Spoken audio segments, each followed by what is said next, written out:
morning. I'm going to call this meeting to order. I'm the Code Enforcement Special Magistrate for today's hearing. I want to begin by explaining how the process is going to work. Generally, we hear the building cases on the agenda first, and then the city will call the cases as they appear on the agenda in that order.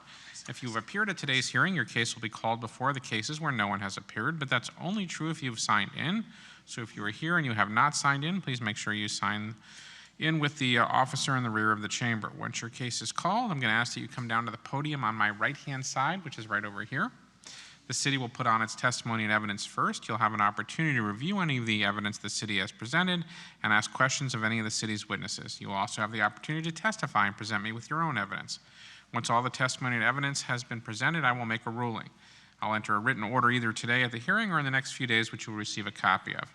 If you have any questions as we go through the process, please feel free to ask them. This is not a formal courtroom. The formal rules of evidence do not apply here. However, although this is not a formal courtroom, all testimony given today is taken under oath under penalty of perjury. So if you're going to testify today, or you think you might testify, or there's a possibility that you might testify, I'm going to ask that you rise and raise your right hand so that I can swear you in. Do you swear or affirm the testimony you're about to give will be truthful and accurate under penalty of perjury under the laws of the state of Florida? Yes, sir. Please be seated so you can call their first case. Okay, number 15-220 Walton Boulevard, CE 23060180. Number 15-220 Walton Boulevard.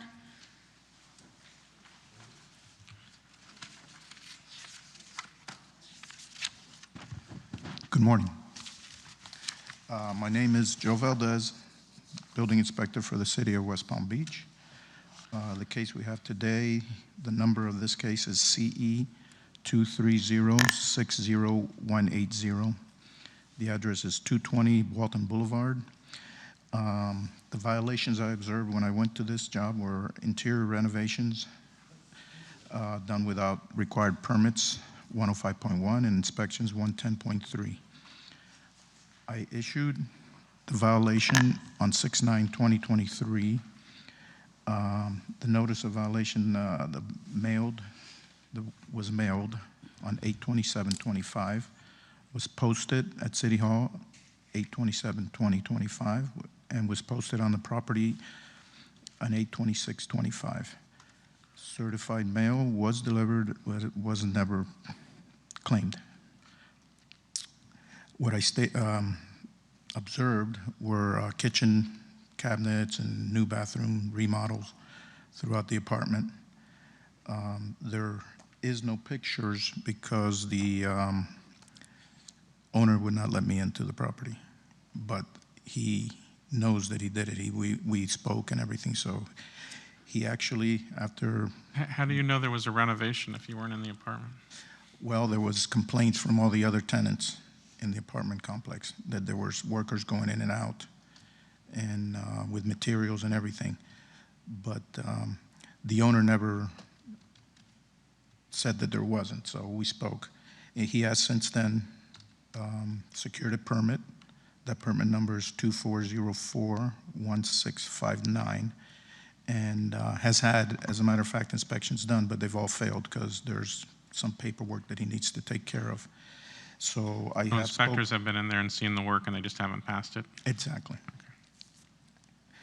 Okay. So we spoke within the last week or so, and I told him that I would give him an extension of 60 more days, and then after that it would be $50 a day, and he agreed to that. And I don't think he's here today, but he says that's fine. He's fine with that, and the city is fine with that. Good morning, sir. Did you say you were asking for 60 days for the property owner to come in compliance?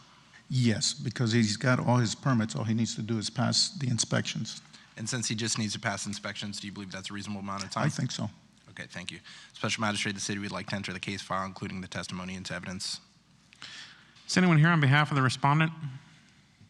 Seeing no one, without objection, I'll accept into evidence the evidence your case file. In this case, the city's composite exhibit is including all the documents submitted by the city into evidence. In case CE 230600180, I make the following findings of fact and law. I find notice is sufficient. I find the property in violation of FBC 105.1 and FBC 110.3. Failure to obtain the building permits and required inspections. Respondent has 60 days to bring the property in compliance or a fine of up to $50 per day may issue.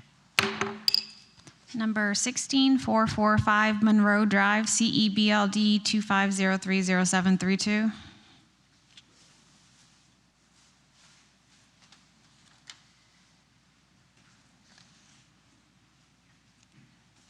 Good morning again.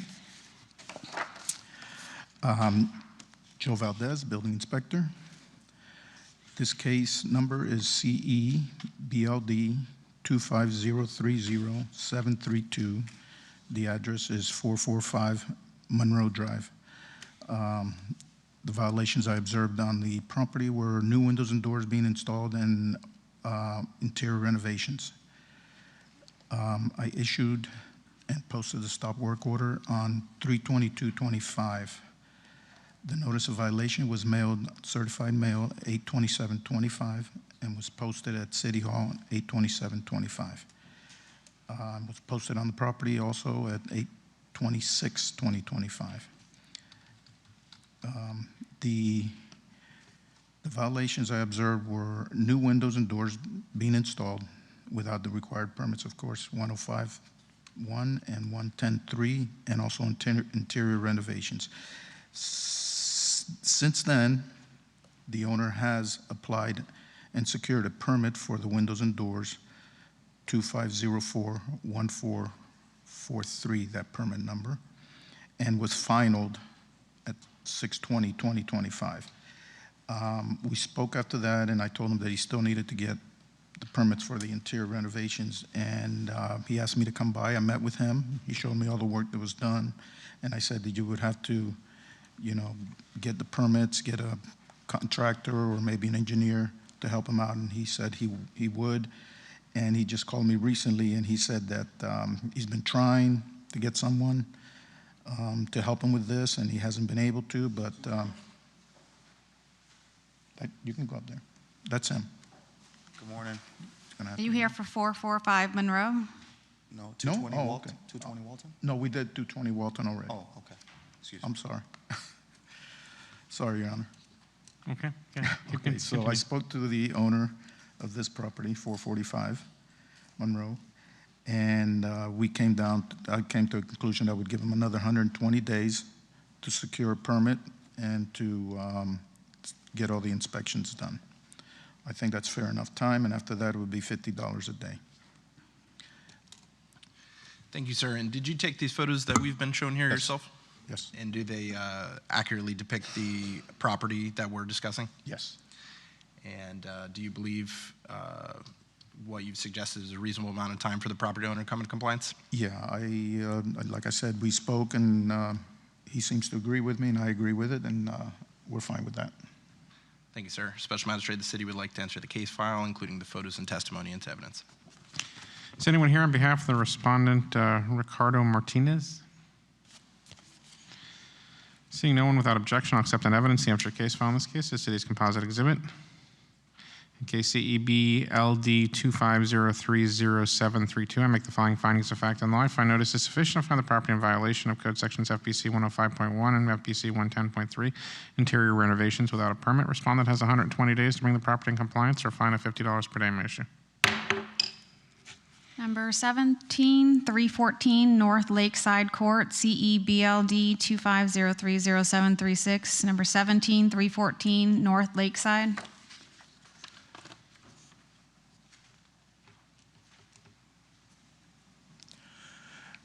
Good morning again. Good morning. Joe Valdez, Building Inspector. This case number is CEBLD 250300736. The address is 314 Lakeside Court. The violation was a new re-roof that was being done on the house without the permits. I issued the violation on 3/22/2025. It was mailed, certified mailed on 8/27/2025. It was posted on City Hall also on 8/27/25. Posted on the property 8/26/2025. The violations I observed were a new re-roof being done on the property, which is a house and a back house, without the permits being secured or inspections done. That's 105.1 and 110.3. The pictures that you see fully depict the situation that's going on there. You see the back house there. Permits, since then, we've been in contact, and permits have been applied for. They have not been issued. No inspections have been done on the property. I have had contact with the, I don't know if it's the owner or representative, and he's working with the city to secure a permit. And we spoke, and I'm going to be giving him 45 days to take care of that situation because it's a simple roof. It shouldn't take that long to get issued, and after that, it would be $50 a day if he doesn't.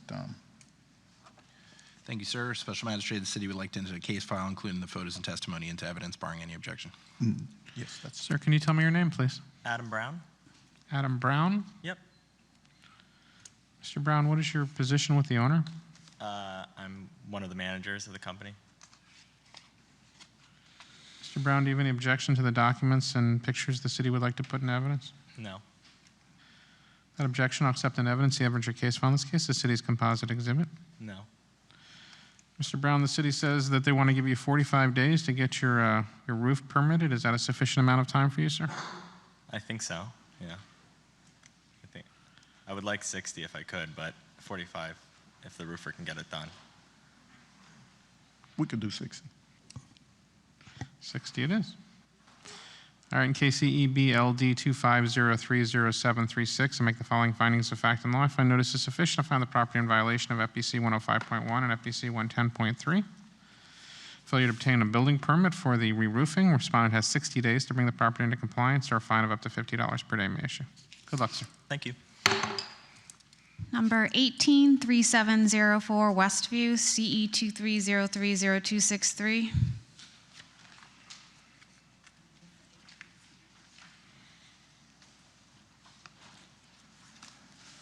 Hello.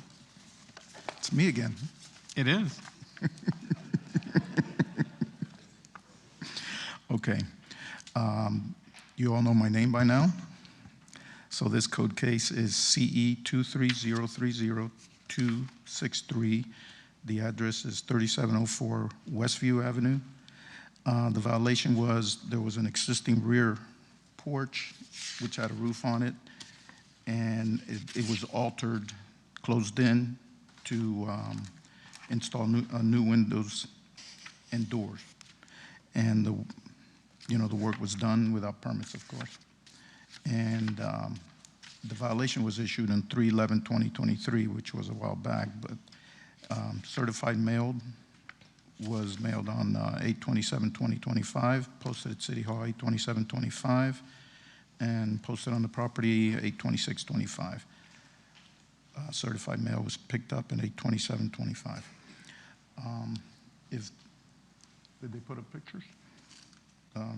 Pictures, as you can see, if we have any, do fully depict the situation that's going on there. What I observed was that the back part of the house, the porch, was before it was just like these jalousie windows, and then it was closed in completely, and a new door and the new windows were installed. Unfortunately, the new owner did not do that work. It was done before she bought the place, but that's what happens. She has then recently did get a permit for the window and door, but the closing in of the area needs to have some structural issues that need to be taken care of. So I told her that she would be needing to get another permit for that situation, and she told me that she's trying. She lives alone, and she right now has no work. I've been in contact with her. So I told her that I would give her a 180-day extension. How many? 180 days. to take care of this situation because she's really in a bad situation herself. So, and $50 a day after that. So I think that's fair enough. Thank you, sir. Special Magistrate, the city would like to enter the case file, including the photos and testimony into evidence, barring any objection. Okay, yes. Ma'am, can you tell me your name, please? Laura Lorenz. And you're the owner of the property, ma'am? Yes, sir. Do you have any objections to the documents or the photographs the city would like to put in evidence? I'm sorry, I couldn't really understand you. Do you have any objections to the documents or photographs the city would like to put in evidence? No, just again, this is how I bought the home. Without objection, I'll accept in evidence the evidentiary case file in this case, the city's composite exhibit. The city says that you need a permit for the closing in of that patio area, and they want to give you 180 days. Does that work for you? Yes, sir. Okay. All right, case CE230303263. I make the following findings of fact and law. I find notice is sufficient. I find the property in violation of 105.1 and 110.3, which is closing in of that area without a permit and inspection. Respondent has 180 days to bring the property into compliance, or a fine of up to $50 per day may issue. Good luck, ma'am. Thank you. Number 15507 Columbus Road, CE 25063707.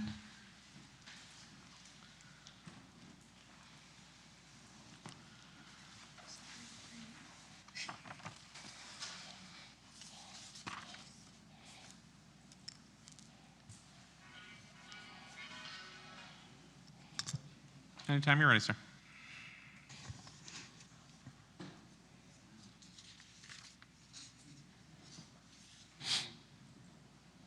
Go ahead. Good morning, Court Supervisor Kevin Levine. The respondent and I agreed upon a stipulation agreement for the following violations that are still outstanding.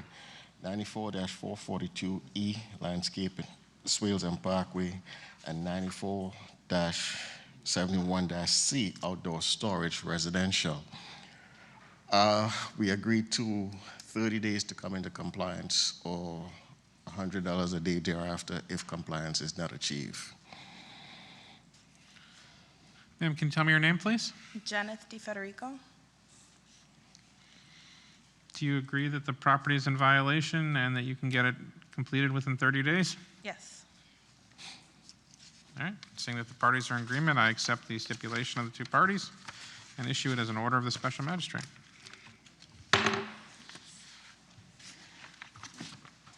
Thank you.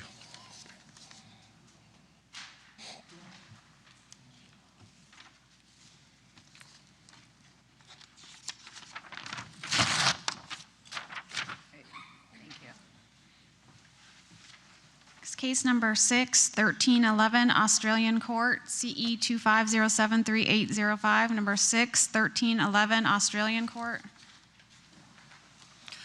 Good morning, everyone. Kevin Diaz on behalf of the property owner. I'm sorry, can you say your name again, please? Kevin Diaz? And you're an attorney, sir? Yes. Good morning. Kishana Watson-Foster, Code Enforcement Officer for the City of West Palm Beach. While on routine patrol, I observed several violations at the property located at 1311 Australian Court.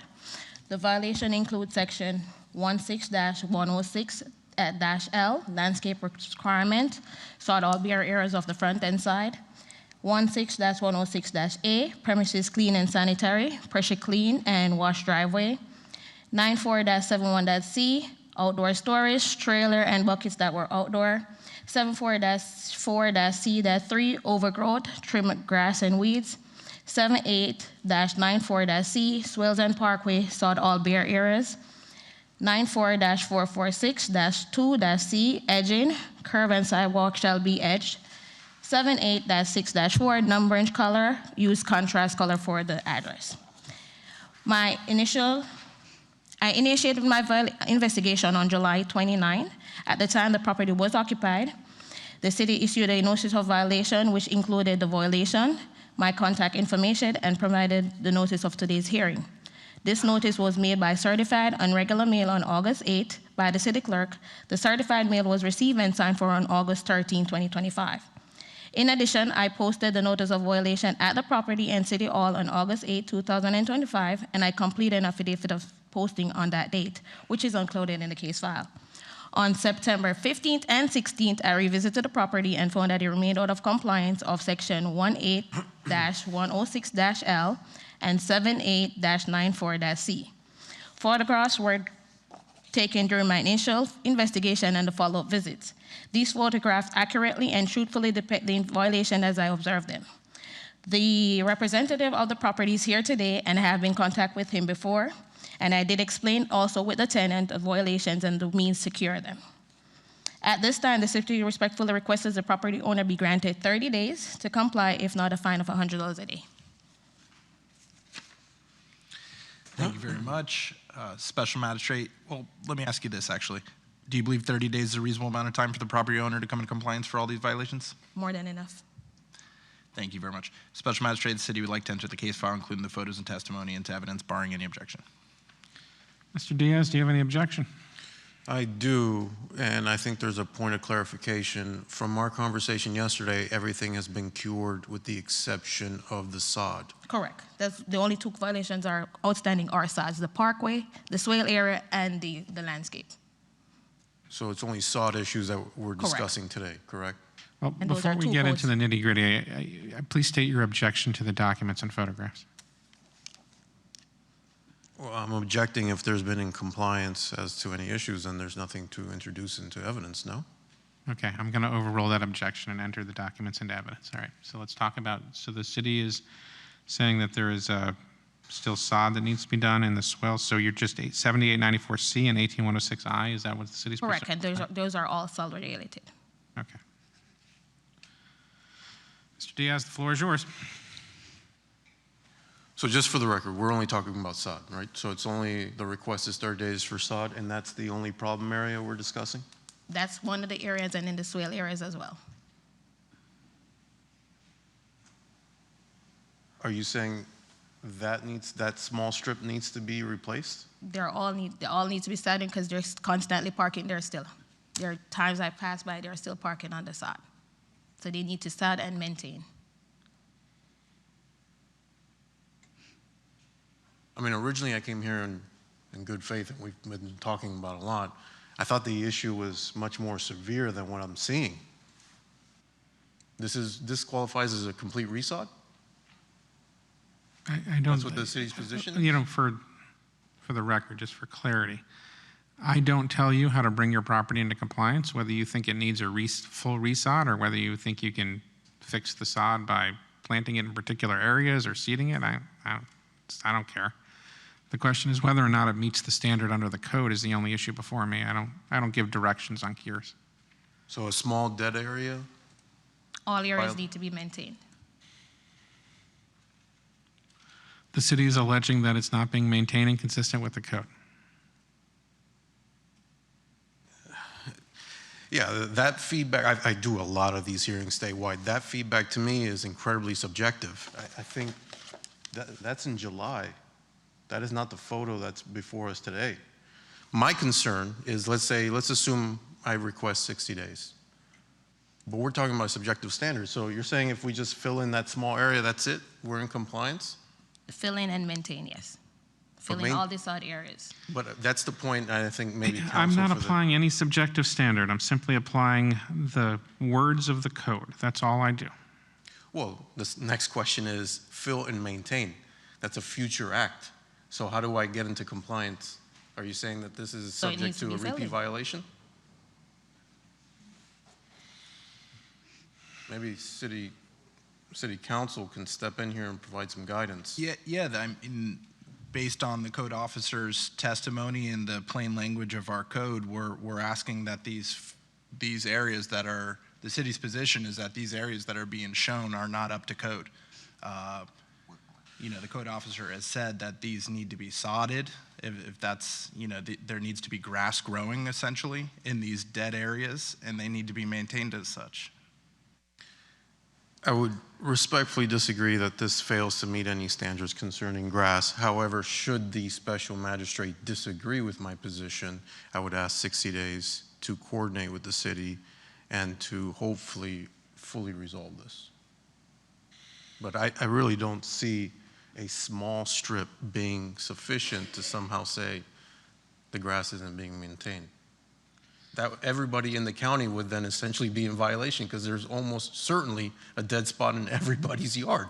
Well, we're not here in the county, we're here in the city of West Palm, and I could say from doing these hearings that this is the type of property that would be cited for this violation. This isn't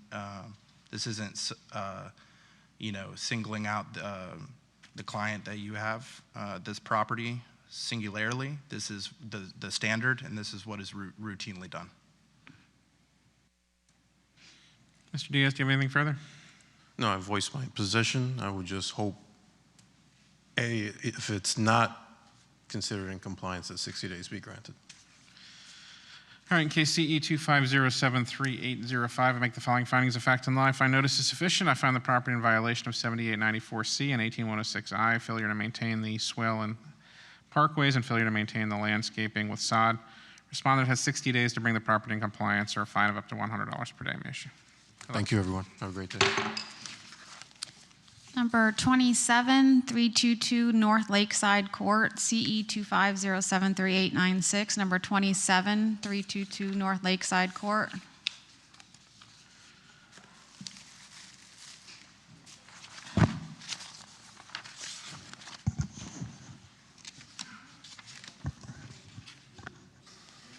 Good morning, Donald Lattimore, City of West Palm Beach Code Enforcement Officer.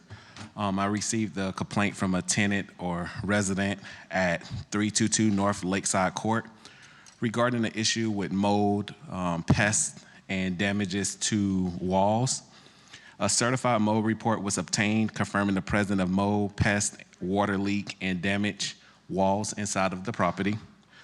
Photos were used from this report and are included in the case file.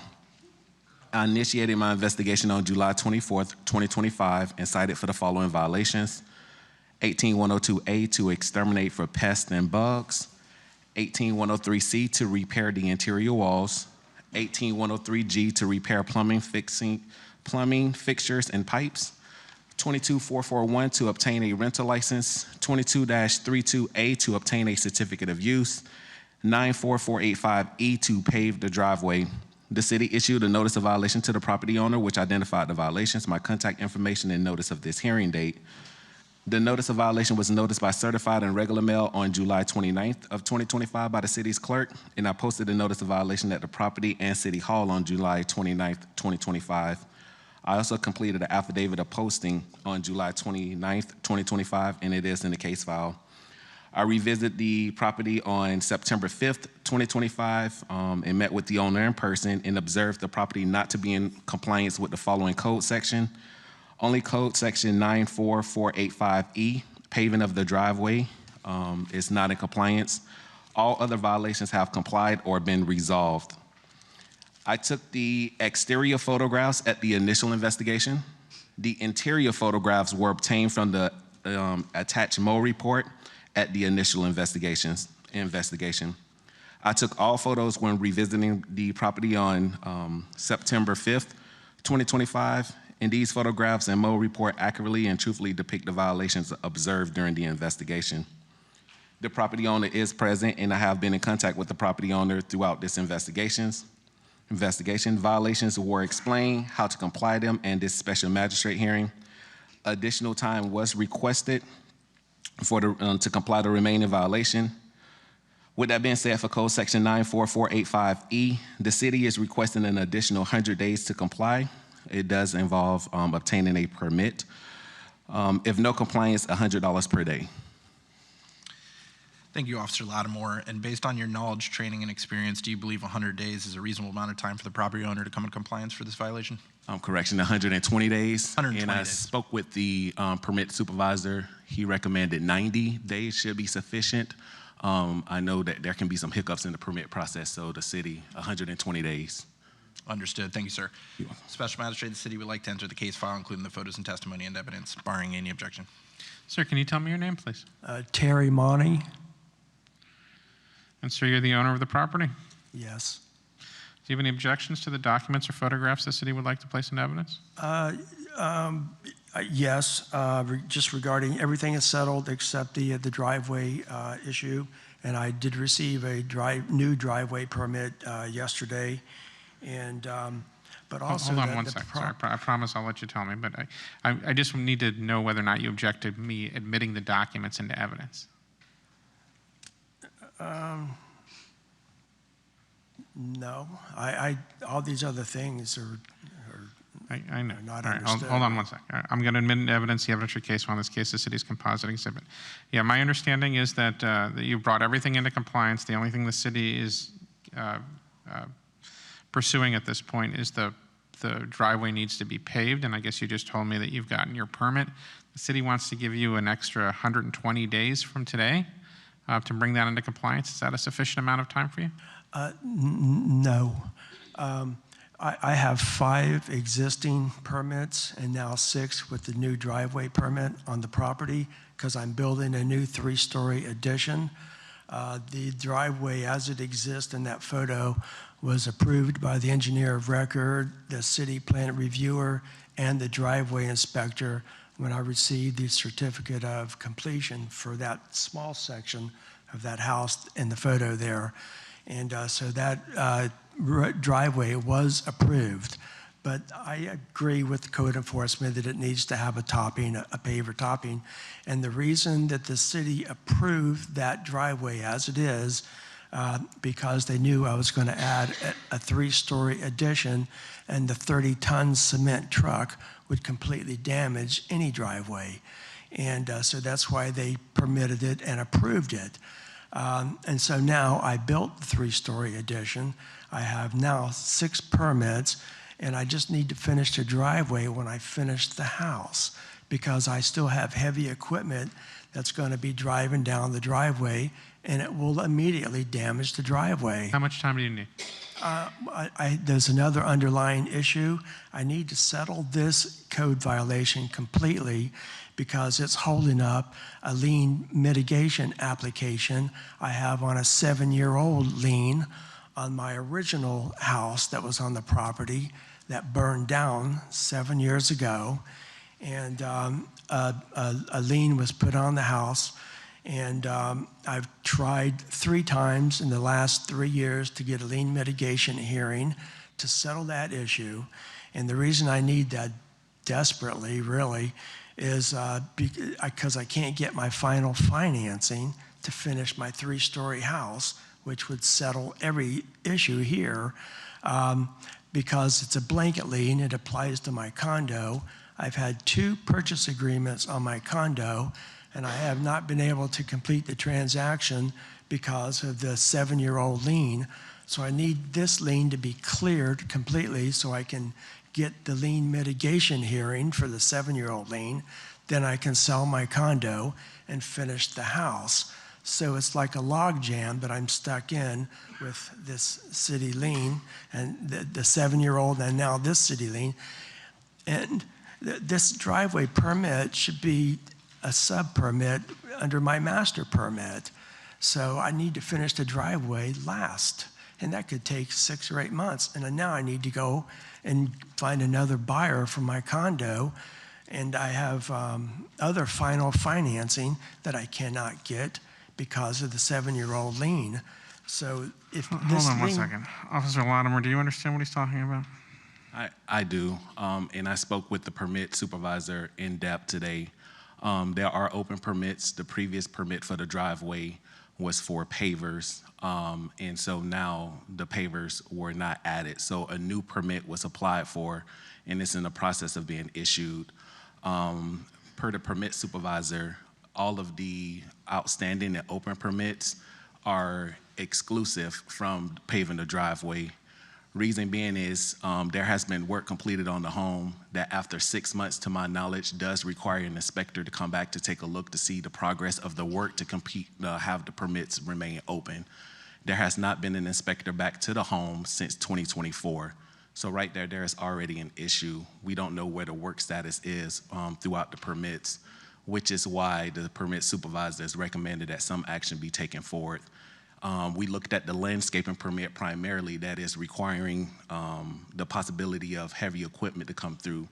Throughout those permits, there is no evidence that shows that heavy equipment is going to damage paving of driveway. So with that being said, the city decided to give 120 days, which is significant time to obtain the permit and also pave the driveway. The problem with that is I need my financing to finish it, and then I will do everything that's been requested.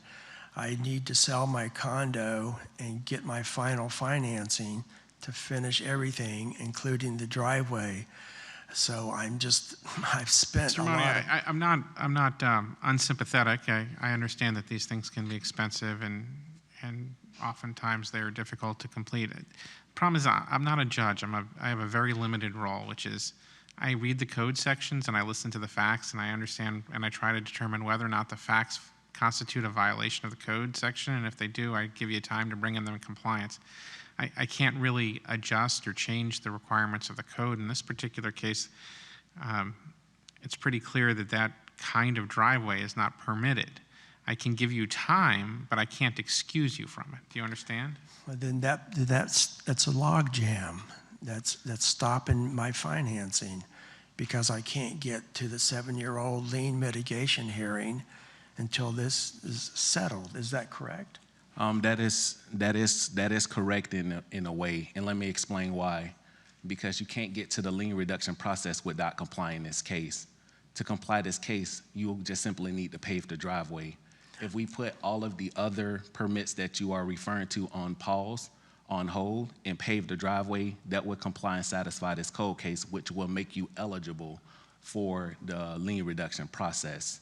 So I believe that the permits that are currently open are being used to state why you cannot pave the driveway. When speaking to the permit supervisor in a better area expertise than myself, they informed me that that is not the case. The driveway can be paved. Once the driveway is paved, you are eligible for the lien reduction process. The problem is my financing. And also, the driveway as it exists was approved by all three of those entities that I just explained. The engineer of record, the city plan reviewer, and the driveway inspector. I have the final driveway inspection that approved the road driveway exactly as it is, but as an act of good faith, and I want it to be nice looking also. Okay, well, let's go to that issue. So the respondent is saying that the city approved the driveway in its current form? That is inaccurate as well. The previous driveway that was approved was a temporary agreement between the cities to have the top with paver stones, not the river rocks that you currently see, which is why a new permit for paving a driveway was started here recently. So that previous permit it's done, it's over with. And so hence the reason why a new permit needed to be open, and it's currently open. The original driveway, it's in the public record, it's in the city record, was approved. I received the certificate of completion. I would have not have received that certificate of completion if the driveway did not pass inspection and comply with code. So it's maybe a misunderstanding, but the driveway was approved and I'm gonna finish it, but I just need to settle this lien so I can get my financing and finish the house. I don't know if I can help you with your problem, sir, but I'll give you 120 days to figure it out. Can I, well, that puts me in a complete financial bind because I can't get my financing. What you're asking me to do is dismiss the code case, but I can't dismiss the code case because it's not in compliance. It was, but it was approved by the city. It was approved by the city does not agree. Well, the previous code inspector 3 years ago approved it. The plan reviewer approved it. I'm not going to argue with you. The only thing is I'm looking at a driveway that's not paved, that has dirt, that's clearly not permitted under the code. If you have a document that says that you're allowed to do that, I'll look at it. But other than that, it's not permitted under the code. Well, I do have the documents that show that the inspector came out, inspected it, and approved To the it. code officer and see what he thinks. But for now, in case CE 250738896, I'm going to find the property is in violation.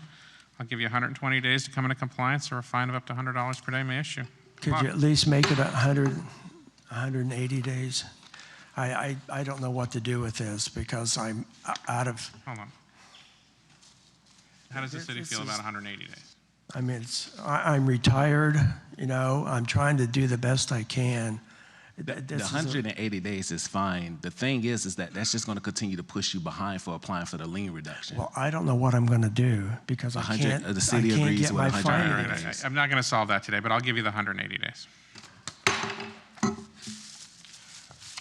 Number 14, 5700 South Dixie Highway, CE 250738807. Number 14, 5700 South Dixie Highway.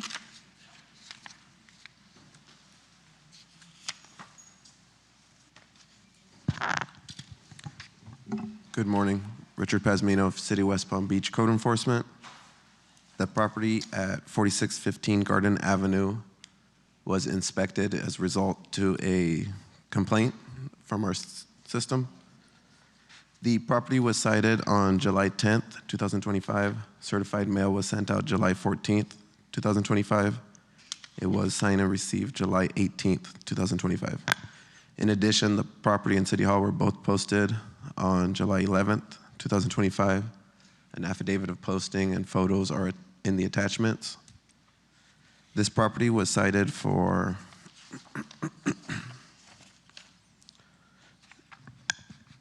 (74-4-C-5), which is cleaning up the center of the adjoining right-of-way. There was vegetation in the alley and on the sidewalk adjacent to this property that needed to be maintained. 7434A2D, commercial enclosure. There's commercial garbage cans at this business that are stored in public view in the parking lot. 744C4, which was trees, hedges obstructing the right-of-way. There was some palm trees and vegetation that was hanging over the sidewalk. 94-6, which was restrictions upon land use, which was for an unapproved valet service operation from this restaurant. And section 74-138 for the grease containers stored in public view, also in the parking lot. I've had a contact with Tamara, who's working with the company Blue Door, the restaurant that's at the property. She has been really responsive and has worked on all the violations. And as of this morning, the code sections 94-6, restrictions upon land use, 74-4C4, trees, hedges obstructing the right-of-way, and 74-4C5, cleaning of the adjoining right-of-way, have all been brought into compliance. For the remaining violations, the city's recommending 60 additional days, which includes obtaining the permit and doing the work to enclose the garbage cans and grease containers, or the city's asking for a fine of $100 a day. Thank you, Officer Pasmino. Did you take all the photos that we've been shown here yourself? Yes, I have. And did they accurately depict what you witnessed at the property? Yes, they do. Thank you, sir. Special Magistrate, and I'm sorry, actually, do you believe 60 days is a reasonable amount of time? It can be done depending on the permit process and passing reviews and everything on the first try. Special Magistrate, the city would like to enter the case file, including the photos and testimony into evidence, barring any objection. Ma'am, can you tell me your name, please? Tamara Magalhães. Tamara. Magalhães, sir. Magalhães? Correct. Thank you. Ms. Magalhães, can you tell me what your position is with the owner of Sync Partners LTD? I am the operator of the restaurant. The city tells me, well, for the record, do you have any objections to the documents or photographs the city would like to put into evidence? No, sir. All right, without objection, I'll accept those documents and photos and evidence as city's composite exhibit. The city tells me you've brought everything into compliance except for the enclosure for the garbage cans and the grease containers. Correct. The The city permit- I'm sorry, go ahead. The permit for the enclosure of the garbage containers and the grease is in process. I have a permit number. Our general contractor is in contact with the city just to comply with the final material requirements, and it should be in process. The city wants to give you an additional 60 days to bring it into compliance. Is that enough time for you? Would it be possible to extend for another 30 days, maybe 90 days, 90 just days? in case? The city does not object. 90 days it is. Thank you. All right, in case CE 25073807, I make the following findings of fact and law. I find notice is sufficient. I find the property in violation of Code Section 7434A2D and Section 74138. The commercial enclosures for the garbage cans and the grease containers. Respondent has 90 days to bring the property in compliance or fine up to $100 per day may issue. Thank you, ma'am. Good Thank you, luck. sir. Number 19, 1023 11th Street, CE 25073808. Number 19, 1023 11th Street.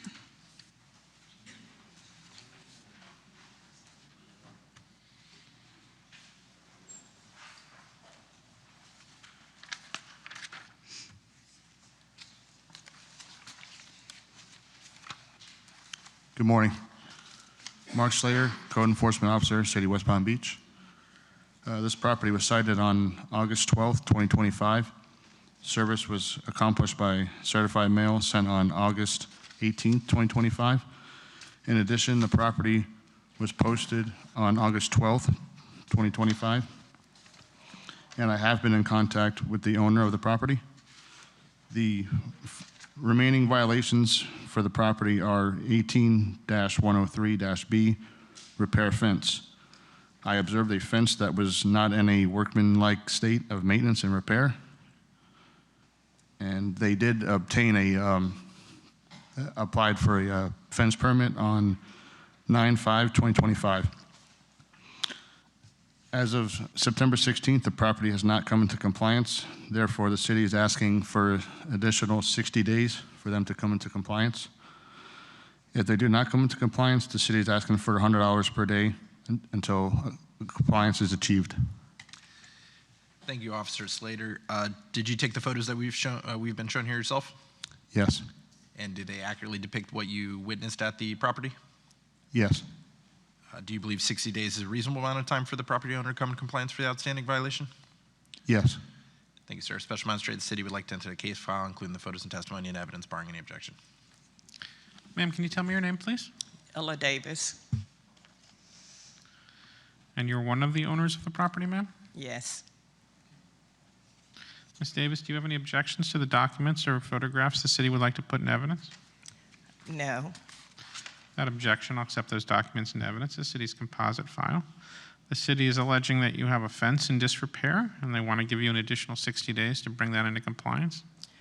Well, yes, it's 60 days from the time I received my permit, because I don't know the status of that and I don't have it. And to say 60 days and that time runs out, then $100 is steep. So could I have more than 60 days, at least about 90 days, or when I get my permit, then the time would start from there?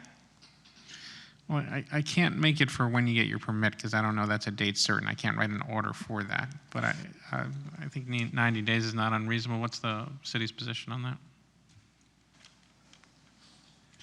Yeah, I don't have any issue with that. 90 days. All right, 90 days it is. Is there anything else you want to tell me, ma'am? No, thank you.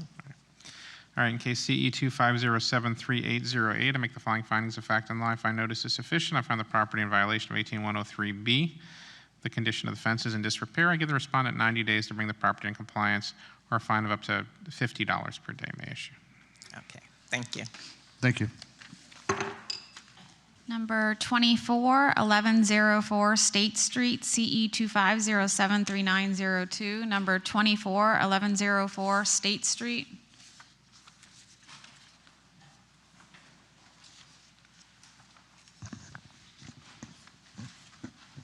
Welcome back. Thank you. Special Magistrate, the representative will need to be sworn in. If If anyone else came in late, we'll do it all together. If you haven't been sworn in yet, please rise and raise your right hand. Yep. Do you swear or affirm the testimony you're about to give will be truthful and accurate under penalty of perjury and the laws of the state of Florida? I do. All right, thank you. Go ahead, sir. All right, Donald Lattimore, City of West Palm Beach Code Enforcement Officer. While on routine patrol, I observed missing grass at 1104 State Street. The property is occupied. I initiated my investigation on July 25th and observed the following violations: 94442C1, landscape missing grass; 9471C, outdoor storage; 94485E, unpaved driveway; 18106G, to paint the structure, in particular around the windows in the front; 18103E, to repair and make weather-tight the front windows; 744B as in boy, white goods, there was a washer and or a dryer on side of the home; 7434A1H, trash containers in public view; 22-441, no rental license; 22-32A, no certificate of use. The city issued a notice of violation to the property owner, which identified the violations, my contact information, and notice of this hearing date. I posted that notice of violation at the property on July 31st of 2025, and I also completed an affidavit of posting on July 31st, 2025. The notice of violation was noticed by certified and regular mail on August 6, 2025 by the city's clerk. I revisited the property on September 15th of 2025 and observed the property not to be in compliance with the following code sections: 94442C1, 94485E, 18106G, 18103E, 22-441, and 22-32A. I took the photographs at the initial investigation and when I revisited the property. The following photographs show that the violation still exists on the property, and these photographs accurately and truthfully depict the violation I observed during my investigation. The property owner is not present, but I have been in contact with the property manager throughout this entire investigation. She has been super helpful and also explained to me that the property was recently purchased and they inherited the property with a lot of the current issues on the property. All of the violations were explained, how to comply them, the special magistrate hearing. We discussed additional time needed to address the additional time needed and advised that the city will request an additional 90 days to bring everything into compliance, or $150 per day. There's some disagreement with the time because I was notified that there's an eviction process taking place as well, which can interfere with the rental license being obtained primarily. So with that being said, the city is requesting 90 days to comply, or $150 per day if compliance is not achieved. Thank you, Officer Lattimore. And considering all the circumstances that you just addressed, do you believe 90 days is a reasonable amount of time? That's why the representative showed up. To my knowledge, that the eviction process is in process. I'm not 100% sure how far in, and I know that they can sometimes get tricky, but 90 days is what the city is recommending. The city is open to additional time based on testimony for the representative. Thank you, sir. Special Magistrate, the city would like to enter the case file, including the photos and testimony and evidence, barring any objection. Ma'am, can you tell me your name, please? Angie Espinoza. One more time, a little slower. Angie Espinoza. Ms. Espinoza, are you a representative of YH Developers, Inc.? Yes, I am. Are you their property manager? Yes, I am. Do you have any objections to the documents the city would, and photos the city would like to put in evidence? I do not. All right, without objection, I'll accept those documents and photos and evidence, the city's composite exhibit. So tell me what's going on. So as he mentioned, we just purchased the property, so we're trying to fix up everything and bring everything into compliance. We do need to obtain some estimates for the driveway and the resodding, so we do request the additional time. So the city has suggested that 90 days. Is that a sufficient amount of time for you? I think 90 days would be fine. Okay. It's doable. May the city make one suggestion? Yes. It's a tight turnaround with the eviction process. They can get tricky. You do have permit process. So with that being said, if, just want to make it clear, you feel like you're running into some time or issue, to notify me, and we can probably. Why don't I just, you know what, I'm going to make it 120 days. There you go. Perfect, thank you. Thank you. You're not asking, but I think you're going to need it. Thank you. Thank you. They can get tricky. Not trying to cheat you. All right, case CE 25073902, make the following findings of fact and law. I find notice sufficient. I find the property in violation of listed code sections and adopt by reference the testimony of the code officers the nature of those violations. I give the respondent 120 days to bring the property in compliance, or a fine of up to $150 per day may issue. Good luck, ma'am, and do please stay in contact with the code officer to let them know when you're in compliance. Thank you. Thank you. Number 4, 8965 Okeechobee Boulevard, 107, CE 25073849. Number 4, 8965 Okeechobee Boulevard, 107. Good morning, City of West Palm Beach Code Enforcement Officer Paul McFarland. On July 10th, while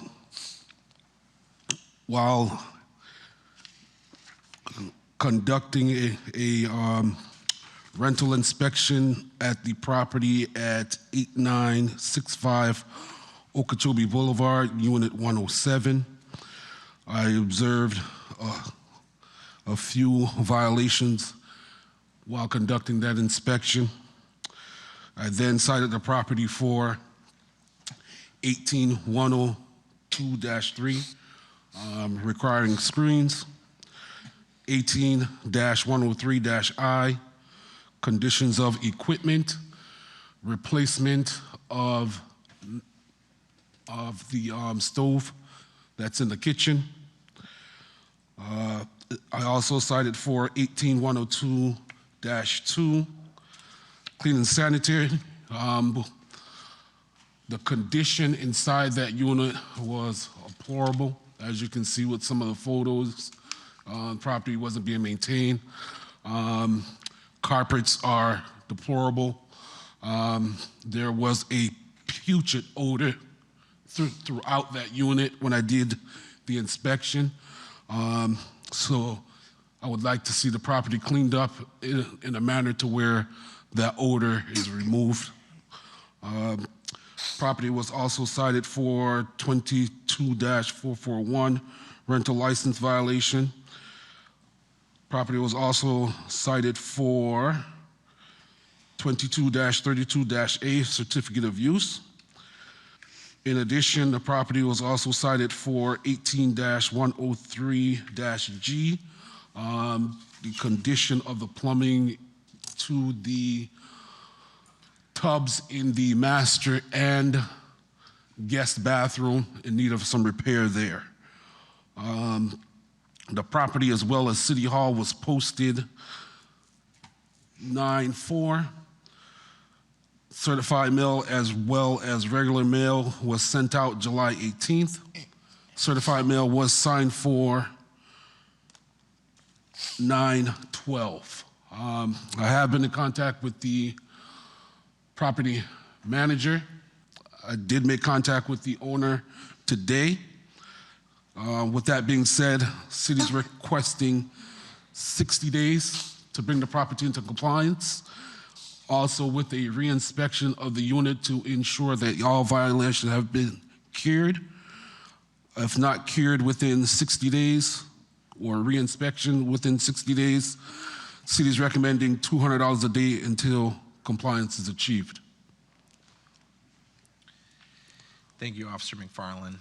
And do you believe 60 days is a reasonable amount of time for the property owner to come in compliance? I believe so, because they have taken possession of the unit, to my understanding.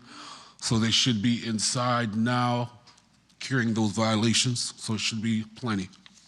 Thank you, sir. Special Magistrate of the city would like to enter the case file, including the photos and testimony, into evidence, barring any objection. Sir, can you tell me your name, please? Okay, sure. Good morning. My name is Javier Medina. I'm here on behalf of Oil Meadow Path LLC.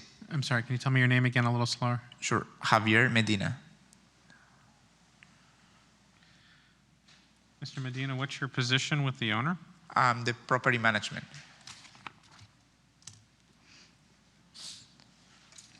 Mr. Medina, do you have any objections to the city's documents or photographs? No, sir. Without objection, I'll accept those into evidence as evidentiary case file. It's the city's evidentiary case file. Mr. Medina, the city has a lot of issues with your unit.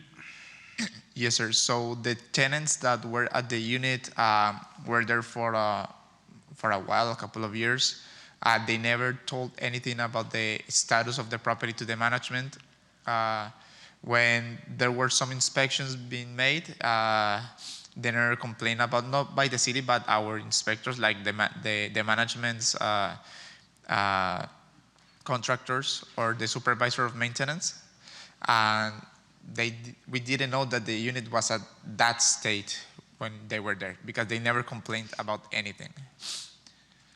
It was after that we decided it was best to evict them due to non-payment, because they also failed to pay.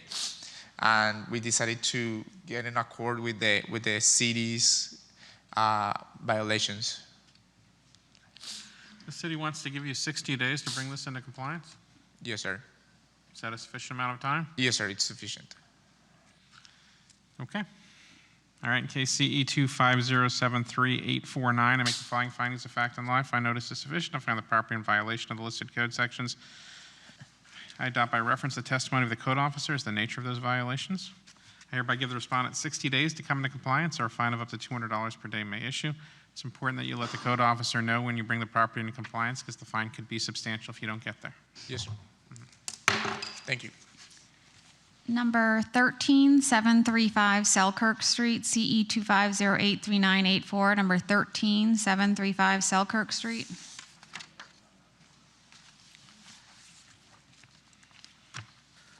Good morning, City of West Palm Beach, Code Enforcement, Richard Pazmino.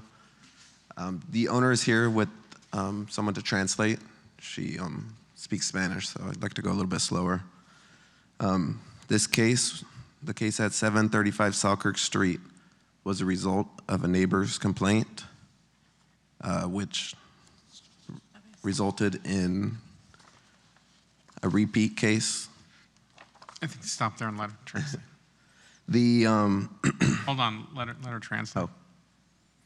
Que le está diciendo que la vecina se quejó, por eso se salió para hacer inspección en la propiedad, y ese es el segundo inspección. Dile que yo le entiendo, que es su trabajo, que yo le agradezco. She understands, and he's just doing his job. So I did my inspection on August 20th, 2025. The property is a repeat case for violations of previous code case, CE 25013208. The repeat violations were rental 22-32A and 22441. During my inspection, I noticed other violations at the property that are included in this current case but are not repeat. So the violations at the property, 94442C1, landscape areas must be grass. There are multiple areas on the property with missing ground cover, dead grass, mulched areas that are not gardened or approved plant material. 94442E, landscaping of the swales and parkways. The parkway has bare areas, missing grass. 9471C, outdoor storage. There's material and a toilet stored in public view in front and side of the property. 18106A, unsanitary conditions and trash and debris. The sidewalks, driveways, and exterior structures need to be pressure washed. There's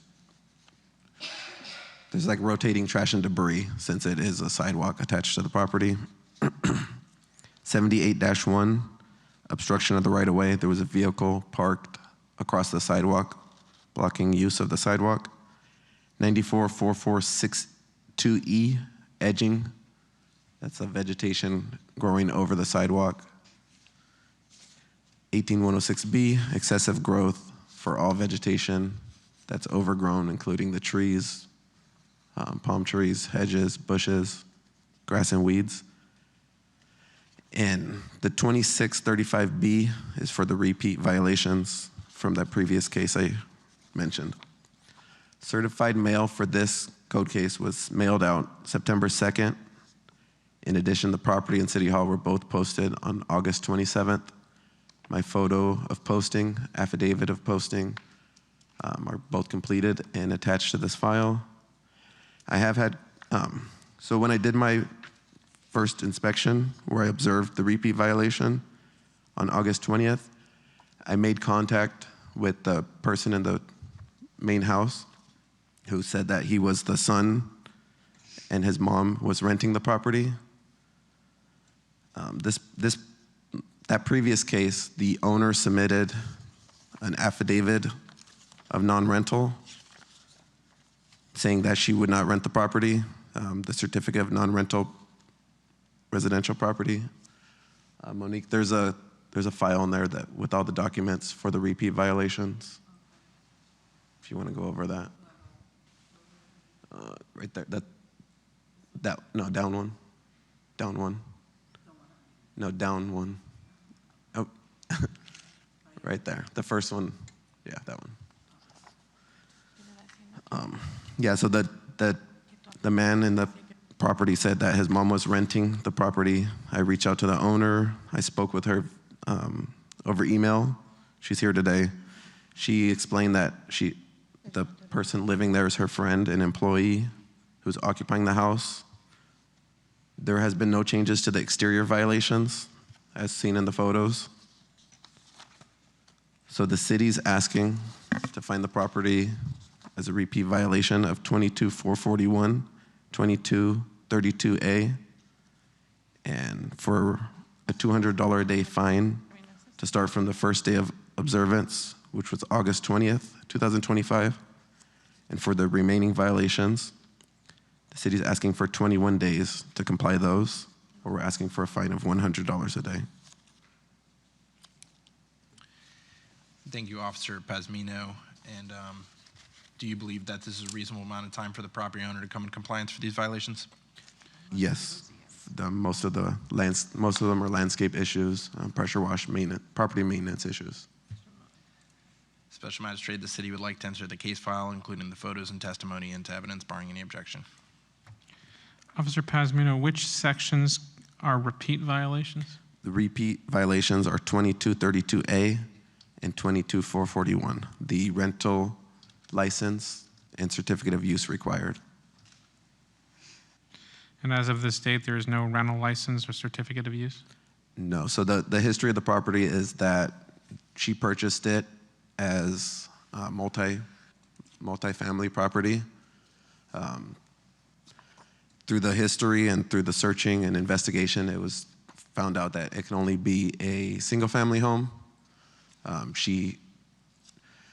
We did some digging, and the exterior changes at the property are allowed, but there has been no interior inspections to confirm that the layout is only a single family. So she previously, with that previous case, she applied for a rental license. It was denied by zoning. It was denied by myself back when I went inside. Why was it denied? Because she was being truthful. She applied for the multifamily, the way she had the property set up and the way she purchased it. Zoning failed it because it's only allowed to be a single family home. I failed it because zoning failed it, and because my interior inspection in February, my observation was that it was set up for multifamily, multi-units. There has been no interior inspection since. That rental license that was denied has been closed, and she submitted the certificate of non-rental. So that resolved that case. The evidence that it's being rented today is what? The tenant, the man I spoke with at the property, said his mom is renting, and I have the email exchanges between the owner explaining that she has the woman in front of us, Jessica, living there, but her argument is that she's not collecting payment, but she is providing the dwelling. She's providing housing for her. Ma'am, did you understand all of that? Que le entendí lo que dijo de que no le estás alquilando la casa, porque en la primera investigación estabas alquilando la casa y ya no pusiste una aplicación que no la estás alquilando y que, bueno. Dile que si yo puedo explicarle lo que está pasando, please. She said that if you can give her a chance to explain the situation, she would like. Si quieres explicarle en español, yo le hago en inglés. Okay, thank you so much. Yo le he puesto la hierba, ¿cómo se dice? El pasto ese. She's already replaced the grass twice. 2 veces. That she's paid out of her pocket. Yo no puedo acusar sin prueba. She can accuse who's like deliberately like ruining the grass of her front lawn because it estaba vacío, ¿verdad? Mi casa me le echan líquido para quemar el pasto. She said she's seen chemicals on her grass being like when people like spray chemicals to kill grass. She doesn't know who's doing it. Cuando me dieron que no podía rentar, yo vacié mi casa. She said that when she was first informed of the first inspection that they had, she was told that it couldn't be a rental property. She evicted the people who were there. Pero no sé quién. Me intentaron y me rompieron la puerta de atrás. She doesn't know who broke into the back gate. That's why the picture you saw it was like broken. Someone tried to break into her house. Fue cuando hablé con Jessica, que es mi hija en mi negocio. And that's when she contacted me because I actually got evicted. Me and my family got evicted. So she contacted me. We worked together with Mary Kay. We're Mary Kay directors. She's my mom, Mary Kay, I'm her daughter. So she contacted me because I didn't have a place to go with my kids. It is in the court records. You could probably look it up. I was evicted August 20th, I believe, is when I had to leave. And she said, could you do me the favor to take care of my home? She's helping me get back on my feet with my kids to find a place. So it is a temporary situation, but she was in a need and I was in a need. ¿Qué más? Y hablé con ella para que ella me cuidara la casa. And she asked me to do the favor to help her take care of the Hasta que yo home. pudiera arreglar algunos problemas que tiene la casa que me dicen que tengo que arreglar. And so she can be in compliance with the city from the code inspector. A ver si la puedo vender porque She's trying to sell the home. Porque en estos momentos, debido a que tanta presión que me han hecho due to the fact that, with the pressure with the city and the inspector, it's a lot for her, especially the amount of fees that she's accumulated for obtaining a home. No la puedo vivir porque soy sola. She can't live in the home by herself because it's a big home and just No puedo pagar un her. mortgage tan grande. And the mortgage is very high. Cuando compré mi casa, la compré para vivirla, pero en ese momento When she initially purchased the home, she purchased it to live in the home. me tuve que separar de la pareja que tenía. But she recently separated from her, partner. Y falleció mi madre. And like her nanny had passed away, so at the time of the purchase, separation and loss of a family member, Y me tuve que ir de la casa. so Por she eso had fue to que leave. renté. And that's why she decided originally first to rent out the home. Y quise pedir una licencia. And she attempted to apply for the rental license. A mí me gusta estar con la ley. And she's very obedient when it comes to following rules. Pero yo ni estoy rentando.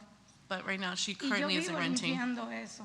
Yo lo vivo limpiando. And she's lo been limpio like- yo misma, ni siquiera a veces pago, lo limpio yo. And she's been trying to maintain it on her own. Like she does the cleaning, she does the maintenance on her home herself, but.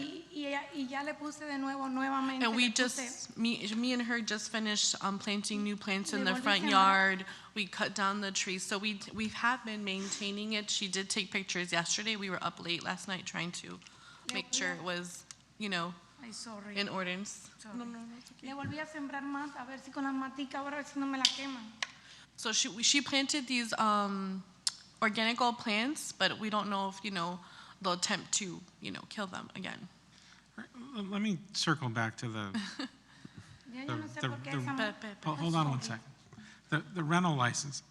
Who's living at the property now? It's me right now with my 4 kids. Are you the only one living at the property? Just me and my 4 kids.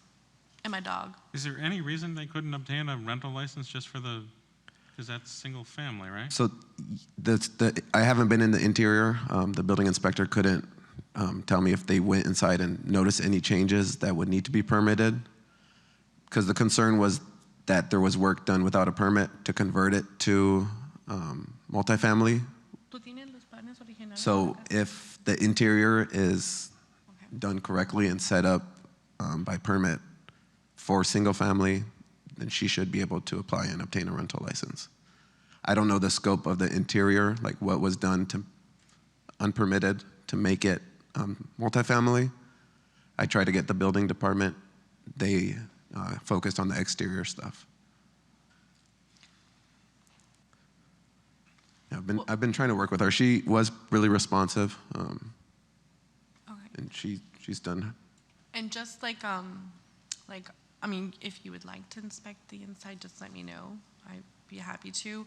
But my son, who you questioned, he's mentally ill, and that was also part of our eviction process. So my kids didn't even know we were moving because I didn't tell them, oh, well, we don't have a place to go. It kind of just like happened out of nowhere where Yuli's like, hey, I have a place, just help me and I can, help you get back on your feet. So that's kind of how that whole thing fell in place. But when he saw, he didn't know, he was like, yeah, Mom, my mom like rents. Because, what do kids do at that age, 17, when they say, hey, oh, you just moved here? Yeah, my mom paid, So he mentally isn't there, but, whatever, she's willing to do whatever she needs to do to comply in any way. All right, this is what I'm going to do. In this case, I'm going to give you 60 days to bring the property into compliance and figure out the issue with the rental license. Thank you. But 60 days moves So quickly. I'm sorry, 60, she has to get a rental license within the 60 She either has days? to get a rental license for somebody who's living at the property, or she has to, not have somebody renting the property. Ok, dice que desde 10 tienes que aplicar otra vez de nuevo la aplicación de tener la licencia. All right, CE 25083984. Estás alquilando, tienes que de todas maneras sacar uno. Make the following findings of fact and law. I find notice is sufficient. I found the property in violation of the listed code sections. Okay. Give the respondent 60 days to come into compliance or a fine of up to $100 per day may issue. We have a question because I know she said that she, I guess, owes the city fees. Would that interfere with her trying to apply for a rental license? No, I think there's a liened case, but that's just those violations. I think that case was brought into compliance. If this case isn't complied, then she'll have more fines. And probably a good idea to meet with the code officer and talk through the violations on the property so you understand what you need to do, okay? Okay, all right, thank you. Good luck. So just to be clear, there's no repeat fine on this one? No, I'm not doing that. Okay, that's all we have for contested matters. Number 2 is complied, 609 Avernia Street, CE 25083949. Number 3, 1324 13th Way, CE 25063696.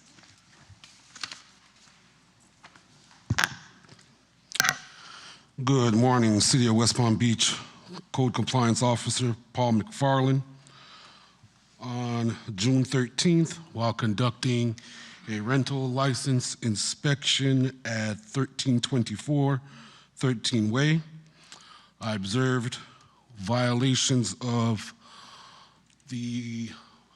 both bathrooms being renovated without proper permits. I then cited the property for 105.1, failure to obtain building permits, 22-32-A, certificate of use, and 22-441, rental license violation. The property, as well as City Hall, was posted 8/8/25. Certified mail as well as regular mail was sent out June 16th. That notice was also sent on August 8th. I had learned some more evidence in regards to the violations. I then rescheduled the hearing, hence reposting and reissuing the notice.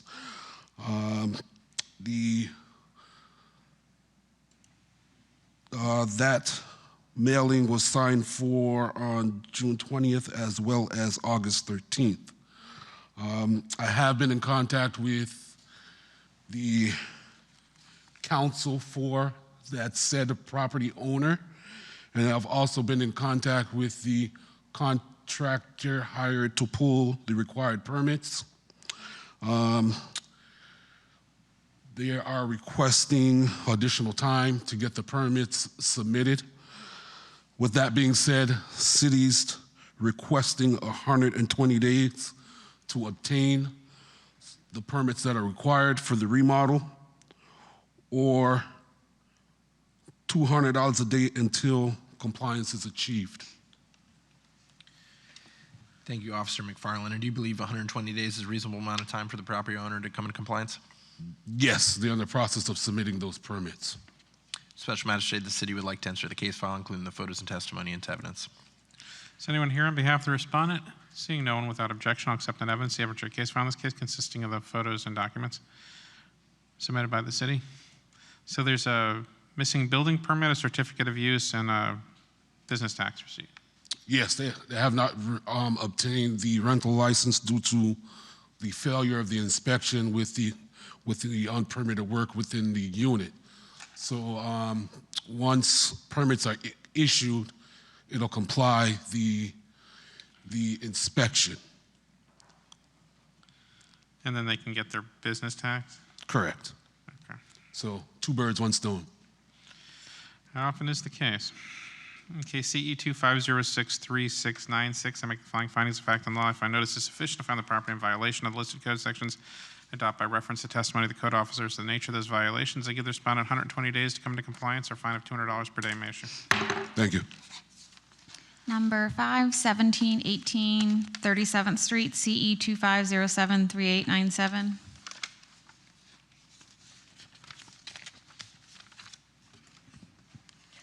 Good morning. Code Enforcement Officer Kishana Watson with the City of West Palm Beach. While on routine patrol and then getting a complaint from sanitation for 1718 37th Street, I found that there were several violations on the property. 74-34-A-1-8, trash can in public view. 94-446-C-3, tree abuse, remove and replace tree improperly cut. 94-446-2-B-3, hat racking prohibited, the hat racking of a tree. 94-44H-D-1, tree alteration permit, they need to obtain a permit for the development. 1H-106-A, premises clean and sanitary, power wash and clean driveway and sidewalk. And there's a one-time fine, which is the penalty with section 26-35 of $250. I initiated my investigation on July 28th. At the time, the property was occupied. The notice of violation, the city issued a notice of violation which identified all the violation, included my contact information, and provided a notice of today's hearing. The notice was mailed by both certified and regular mail on August 8, 2025 by the city clerk. The certified mail was received and signed for on August 13, 2025. In addition, I posted the property and city hall on August 8, 2025, and I completed affidavit of posting, which is located in the case file. On September 16th, I revisited the property and found that it remained out of compliance with all the sections. Photographs were taken during my initial investigation and my follow-up visit. These photographs accurately and truthfully depict the violation as I observed them. I have not been in contact with the property owner. At this time, the city is requesting 45 days to come into compliance or $100 a day fine. Thank you, Officer. Do you believe 45 days is a reasonable amount of time for the property owner to come in compliance? I do. Thank you. Special Magistrate, the city would like to enter the case file, including the photos and testimony into evidence. Is anyone here on behalf of the respondent? Seeing no one without objection, I'll enter an evidence the evidentiary case file in this case, including photographs and documents submitted by the city. So outstanding on this property are the trash cans, and I guess is it the one tree that was hat racked there? Correct.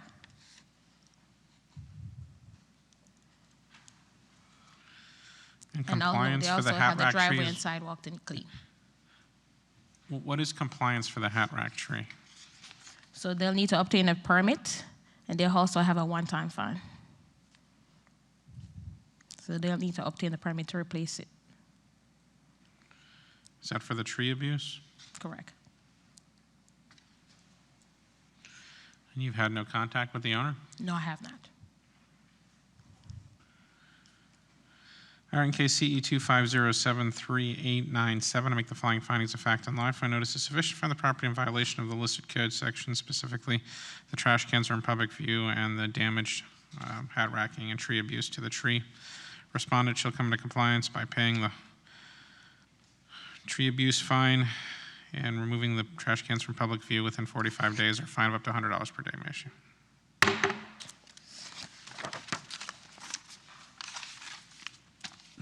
So there's no fine, it's just 45 days or $100 a day? There's no tree abuse fine? No, well, I think they have to comply, they have to pay the tree abuse fine and get a permit. But if they don't do those things, then a fine of $100 per day begins after 45 days. So there's a one-time fine for the penalty of the tree abuse, but they'll need to also obtain a permit to remove or replace it. And then the trash can, the clean and sanitary for the trash can in public view.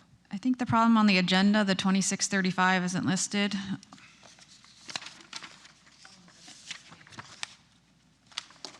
It's on the page with number 6. Not the 2635. It's on mine, so I'm not sure. And then the other one that's not on it is the clean and sanitary, 18106A is not on the agenda. It's also on that one for me. It's not on ours. I'm not sure. It's not on mine. All right, that's just saying, that's. We're just saying for his thing. Was it noticed? Yeah. Yes. Yeah. Mm-hmm.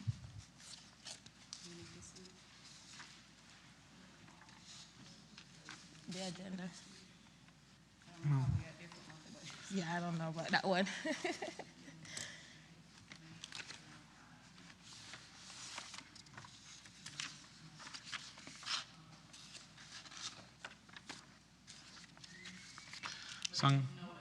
As long as it was noticed, posted, and mailed. Yes, it was. Was it a flat fee of $250 and then also $100 a day is no compliance? Yes. That's what I said. Thank you. Number 7, 1376 11th Street, CE 25073911.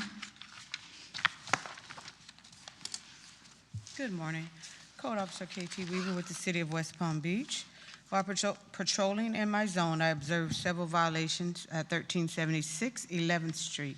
I took photos of the violations which accurately and truthfully depict the violations observed. I initiated my investigation on July the 30th of 2025, citing multiple violations, which some have complied. The remaining violations are 18-106-G, paint touch-up and/or pressure wash, and 18-106-A, clean and sanitary, pressure washing of the driveway and sidewalks. The notice of violation was posted at the property in City Hall on July the 31st of 2025. The affidavit of posting was completed on July the 31st of 2025, and a copy was placed in the case file. Certified and regular mail was sent to the mailing address listed on PAPA on August the 6th of 2025. Certified mail was signed for.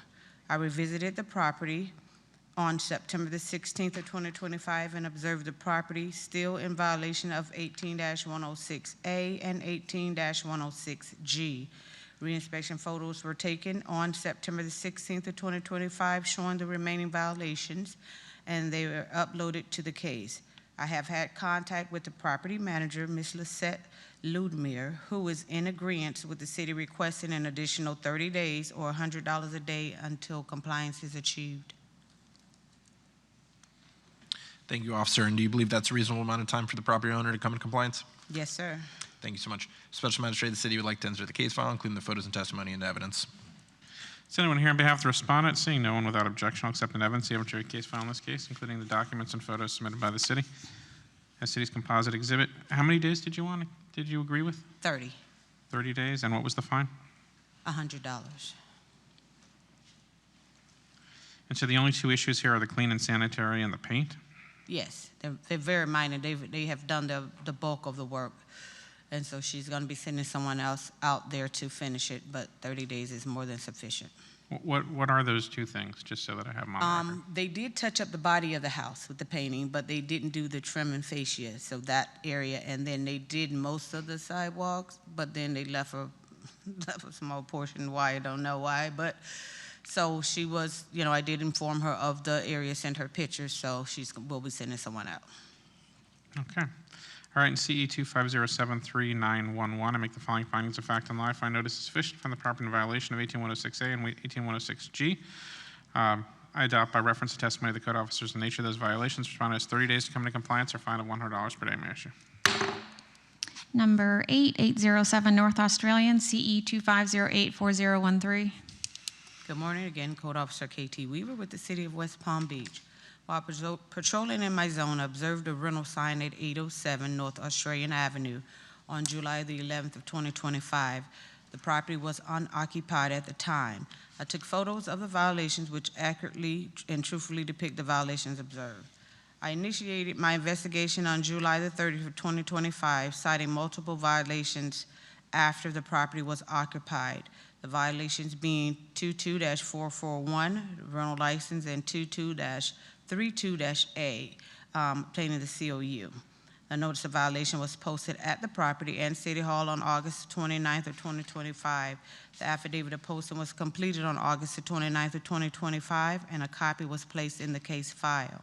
Certified and regular mail was sent to the mailing address listed on PAPA on September the 4th of 2025.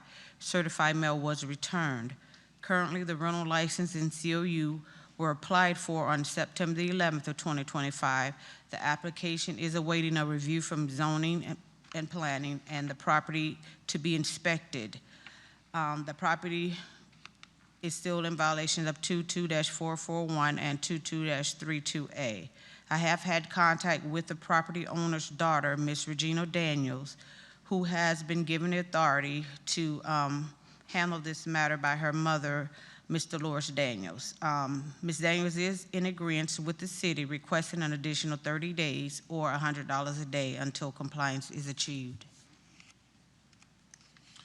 Thank you very much. Special Magistrate, the city would like to enter the case file, including the photos and testimony into evidence. Is anyone here on behalf of the respondent? Seeing no one without objection, I'll accept in evidence the evidentiary case file. In this case, the city's composite exhibit. So this is just waiting on the inspection to get the certificate of use, which would allow them to get the business license. Yes, sir. Okay. All right, in case CE 250844013, I make the following findings of fact and law. I find notice is sufficient to find the property in violation of Code Sections 22441 and 2232A, certificate of use and business license, pending the inspection. Respondent has 30 days to bring the property in compliance or fine of $100 per day. May I issue? Thank you. That next number 8 is a duplicate. Number 9939 Lytle Street, CE 25083947.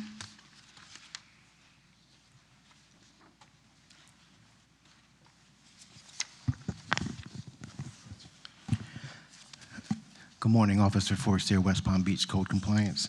This property was cited on 8/11/25. Certified mail was sent on 9/9/25. Certified mail has not returned. Both the property and City Hall were posted on 8/14/25. I have been in contact with the owner, and he's requesting another 30 days to comply. The property was cited for 18-106K, landscaping maintenance. Landscaping is not being maintained. Paint, all exterior shall be properly maintained. Also for 22-441, license and business tax receipt required. 94-442-C-1, landscape areas in need of grass. Also for 94-4487-B-6, restricted trailer on the property. Also for 94-4482-A, parking requirements, parking on the grass area.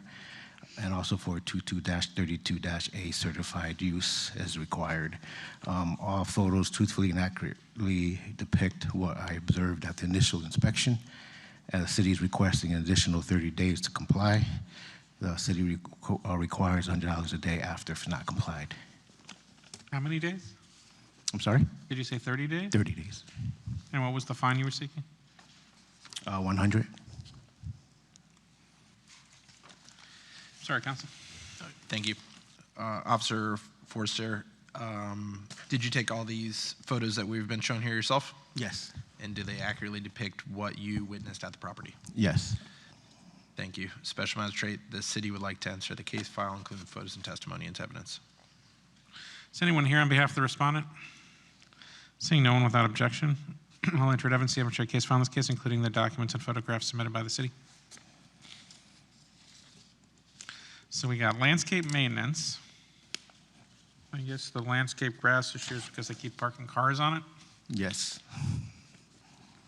Restricted vehicle parking, is that the That was the trailer that's on Trailer? the side. and they're parking more than 3 cars? I'm sorry? They're parking more than 3 cars? Yes.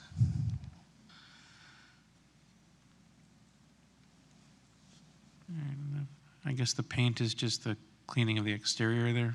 Yeah, they started painting and doing a little bit of landscaping, but we need to paint on the fascia and. I'm just missing a little grass there. That's Yeah, a little lot of grass. The certificate of use and business license, what's that about? Rental. They were renting without a license. You think 30 days is enough time for them to do all this stuff? They already started and they already applied for the rental. They're just waiting for an inspection. So you think 30 days is reasonable? Yes. Okay. All right, CE 25083-947, to make the following findings of fact and law. If I notice is sufficient on the property in violation of the listed code sections and by reference to testimony of the code officers to the nature of those violations, I give the respondent 30 days to come into compliance or a fine of $100 per day may issue. Number 10, 740 Tuscaloosa Street, CE 250637771. Good morning, Officer Forestier, West Palm Beach Code Compliance. This property was cited on 8/6/25. Certified mail was sent on 8/16/25. Certified mail was returned on 9/9/25. Both the property and City Hall were posted on 8/6/25. I have been in contact with the owner at the initial state when we started the case. However, there's been no communication since. The property was cited for 94-451-G, artificial turf, permit required for installation. 94-451D, artificial turf is visible from the street. And 94-451A-4 shall be limited to resident lots the rear setback or side setback. All photos truthfully and accurately depict what I observed at the initial inspection. The city is requiring additional 30 days to come into compliance. The city will request $100 a day if compliance is not achieved. Thank you, sir. Special Magistrate, the city would like to enter the case file, including the photos and testimony into evidence. Is anyone here on behalf of the respondent? Seeing no one without objection, I'll accept into evidence the arbitrary case file in this case, the city's composite exhibit. So they installed artificial turf in the front of the home? Is that what happened here? Yeah, well, there's turf in front of the home and the side, and parts of the sidewalk as well. You had any past contact with the fence. owner at all? In the beginning, and of course, they disagreed with our findings, and then after that, just haven't been any communication thus What far. did you disagree with? I mean, it's either there or it's not, right? I think because it's been there for a very long time, they thought that, they could still have it. They thought they could have it in the front of the house? Mm-hmm. It even goes past the front of the house, goes right up to the sidewalk. So compliance here would be to remove it from the front of the home and then to get a permit for the other areas, is that it? Yeah, permit for the side and rear, and if there is any in the rear, and then put grass in the front. In the front. Do you think 30 days is enough time to do that? I believe so.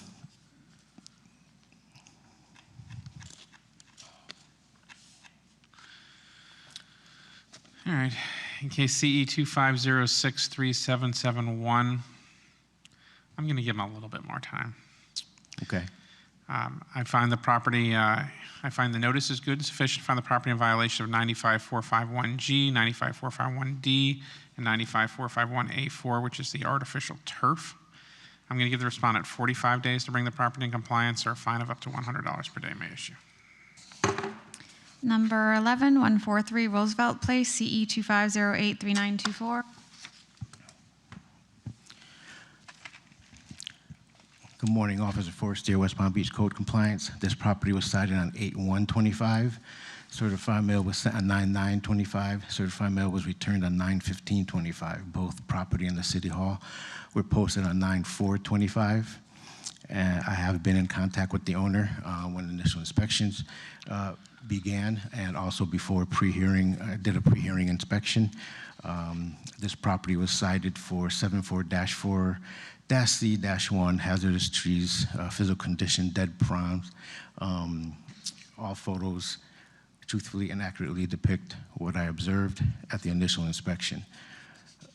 The city is requesting additional 30 days to come in compliance. The city will request $100 a day if compliance is not achieved. Thank you, sir. Special Magistrate, the city would like to enter the case file, including the photos and testimony into evidence. Is anyone here on behalf of the respondent? Seeing no one without objection, I'll accept an evidence the evidentiary case file in this case consisting of the documents and photos submitted by the city. What is the hurricane hazard here? So she has maybe 8 trees on a corner lot on the city swell or parkway, and there's a lot of dead palm fronds on the trees. So we went back and forth explaining to her what needed to be done. Pre-hearing inspection, she said she was complete and finished and got everything done and taken care of. So I went back out, and it's still the same from the same pictures I took originally. So the city's issue is that there are dead or dying branches that are just hanging from the tree. Is that what you're concerned about? Correct. And you believe that to constitute a potential hurricane hazard? Yes, and the landscaper that was present there as well confirmed that if it keeps dying, it's just going to fall onto cars or whoever's parking there, or kids or whatever. Well, that doesn't sound good at all. Nope. And she was with you and she thinks that it's good? She says it's good for the tree to be like that because it's natural. That was her statement. I explained to her that it can't be that way. Is she a botanist or an arborist? No, but she was very combative. Okay. Fair enough. All right. All right. In case CE 250, but in your expertise and experience, the condition of the trees does constitute a potential hazard to the neighbors for storms? Yes. Okay. Case CE 25083-924, I make the following findings of fact and law. I find notice sufficient. I find the property in violation of 74-4C1, specifically the trees and vegetation has not been properly maintained to provide, to remove possible hazards to the neighbors. The respondent has 30 days to come into compliance, or a fine of $100 per day may issue. Number 12 is complied, 4615 Garden Avenue, CE 25083-936.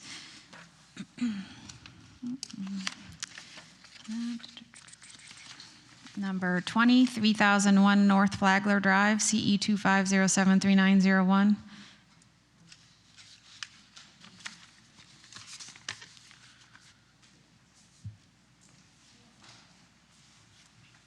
Welcome back. Thank you. Morning, Mark Slater, Code Enforcement, City of West Palm Beach. This property was cited on July 28th, 2025. Service was accomplished by certified mail sent on July 30th, 2025. In addition, the property was cited on July 30th, posted on July 30th, and I have been in contact with the owner of the property and the property manager. The remaining violations are 94-446-2-B-3 hat racking tree. I observed a tree that was hat racked. 2635B, irreparable violation. The tree can't be fixed. 94-446-2-C-3, tree abuse. I observed that the top part of the tree was cut off. 94-4-4-8-D-1, tree alteration permit. They don't have a permit.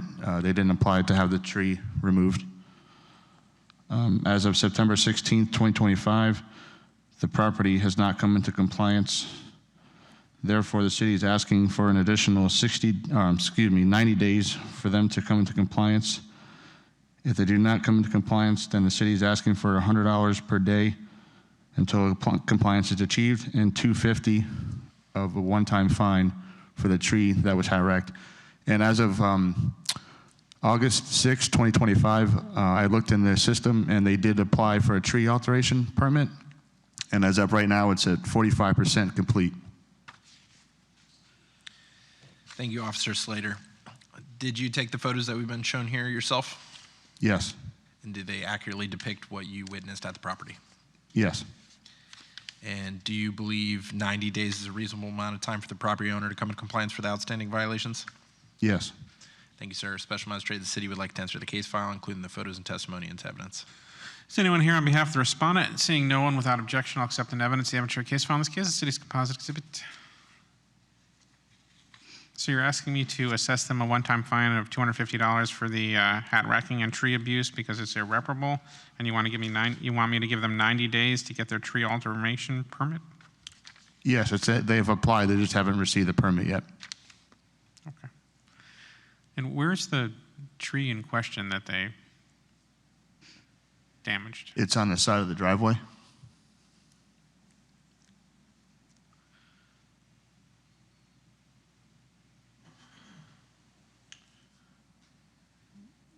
If you scroll over to the left, there you zoom in. It's that one right. It's the one right there that has the marking on it, with the orange paint. Oh, the one that's basically cut down? Yes. Yeah, right. Yes, that's the one right there. That's not bad pruning. They cut it down.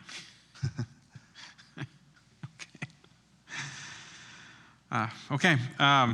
Case CE 2507391. I make the following findings of fact and law. I find notice is sufficient to find the property in violation of the listed code sections, tree abuse, hat racking. I find that said condition of the tree is irreparable in nature and issue a one-time fine in the amount of $250, and I give the respondent 90 days to obtain a tree alteration permit under code section 94448D1. Failure to obtain one will subject the property to a fine of $100 per day. Thank you. Number 21, 921 8th Street, CE 25063741. Good morning, Mark Slater, Code Enforcement, City of West Palm Beach. This was a transferred case. I cited the property on August 25, 2025. Service was accomplished by certified mail sent on August 25th, 2025. In addition, the property was posted on August 25th, 2025, and I have been in contact with the owner of the property.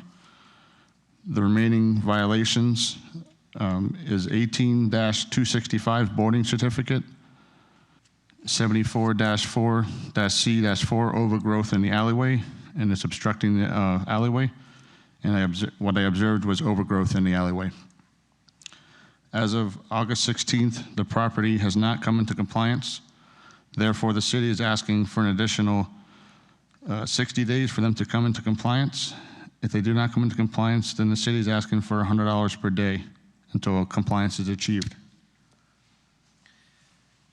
Thank you, Officer Slater. Did you take all the photos that are in this file? Did you take them yourself? The ones that are in August, yes. The ones that were from June, no. And have you been to the property?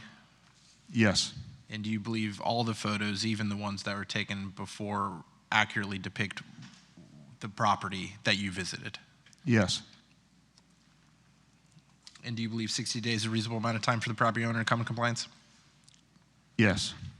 Thank you, sir. Special Magistrate of the city would like to answer the case file, including the photos and testimony into evidence. Is anyone here on behalf of the respondent? Seeing no one, without objection, I'll accept an evidence the evidentiary case file in this case, the city's composite exhibit. So those overgrown trees are hanging over the right-of-way? Just the grass and weeds that are up against the fence, and yes, some of the trees. Doesn't look like anyone's been maintaining it, I guess.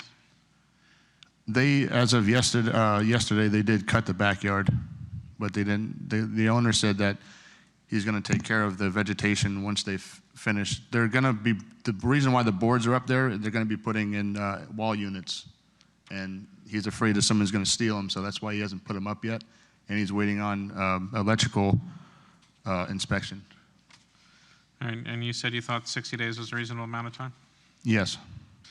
All right, in case CE 2506371, I make the following findings of fact and law. I find notice is sufficient. I find the property in violation of 74-4C4, which is the vegetation obstructing the right-of-way, and 18265, the missing boarding certificates for the boarding. Respondent has 60 days to come into compliance or fine of $100 per name issue. Thank you. Number 22, 822 7th Street, CE 2507380. Morning, Mark Slater, City of West Palm Beach, Code Enforcement. This property was cited on July 21st, 2025. Service was accomplished by certified mail sent on July 22nd, 2025. In addition, the property was posted on July 23rd, 2025.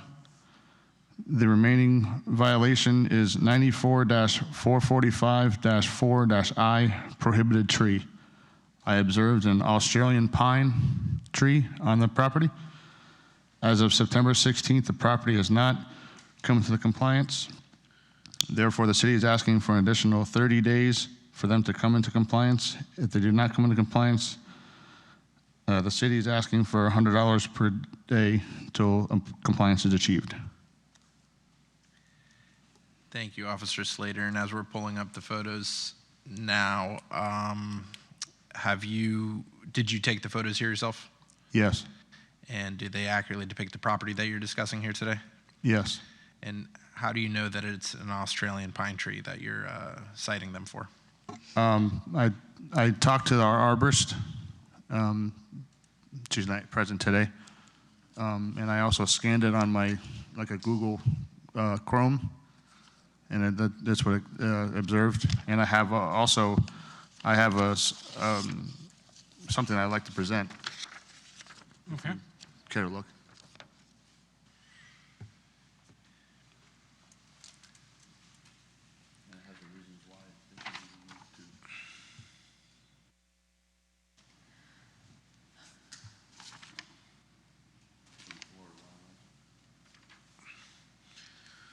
On the record, in your judgment, the tree in question is an Australian pine? Yes. Thank you, Officer Slater. Special Magistrate of the City would like to enter the case file, including the photos and testimony, into evidence. Is anyone here on behalf of the respondent? Seeing no one without objection, I'll accept an evidence. The evidence case file in this case, the city's composite exhibit. How many days did you want to give them to remove the tree, Officer Slater? 30. And you believe that's a reasonable amount of time? I can't see, I haven't seen a picture of the tree. How big is the tree?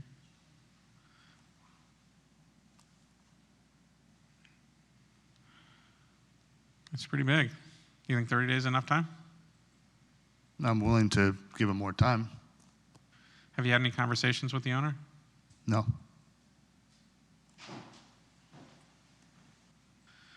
Let's give him 45. All right, case CE 2507380, I make the following findings of fact and law. I find notice is sufficient for property in violation of 94-445-4I, which is prohibited trees, and Australian pine is on the property. Respondent has 45 days to come to compliance, or a fine of $100 per day may issue. Thank you. Number 23, 505 19th Street, CE 25083948.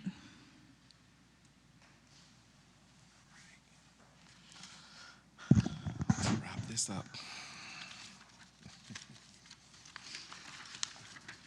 Welcome back. All right.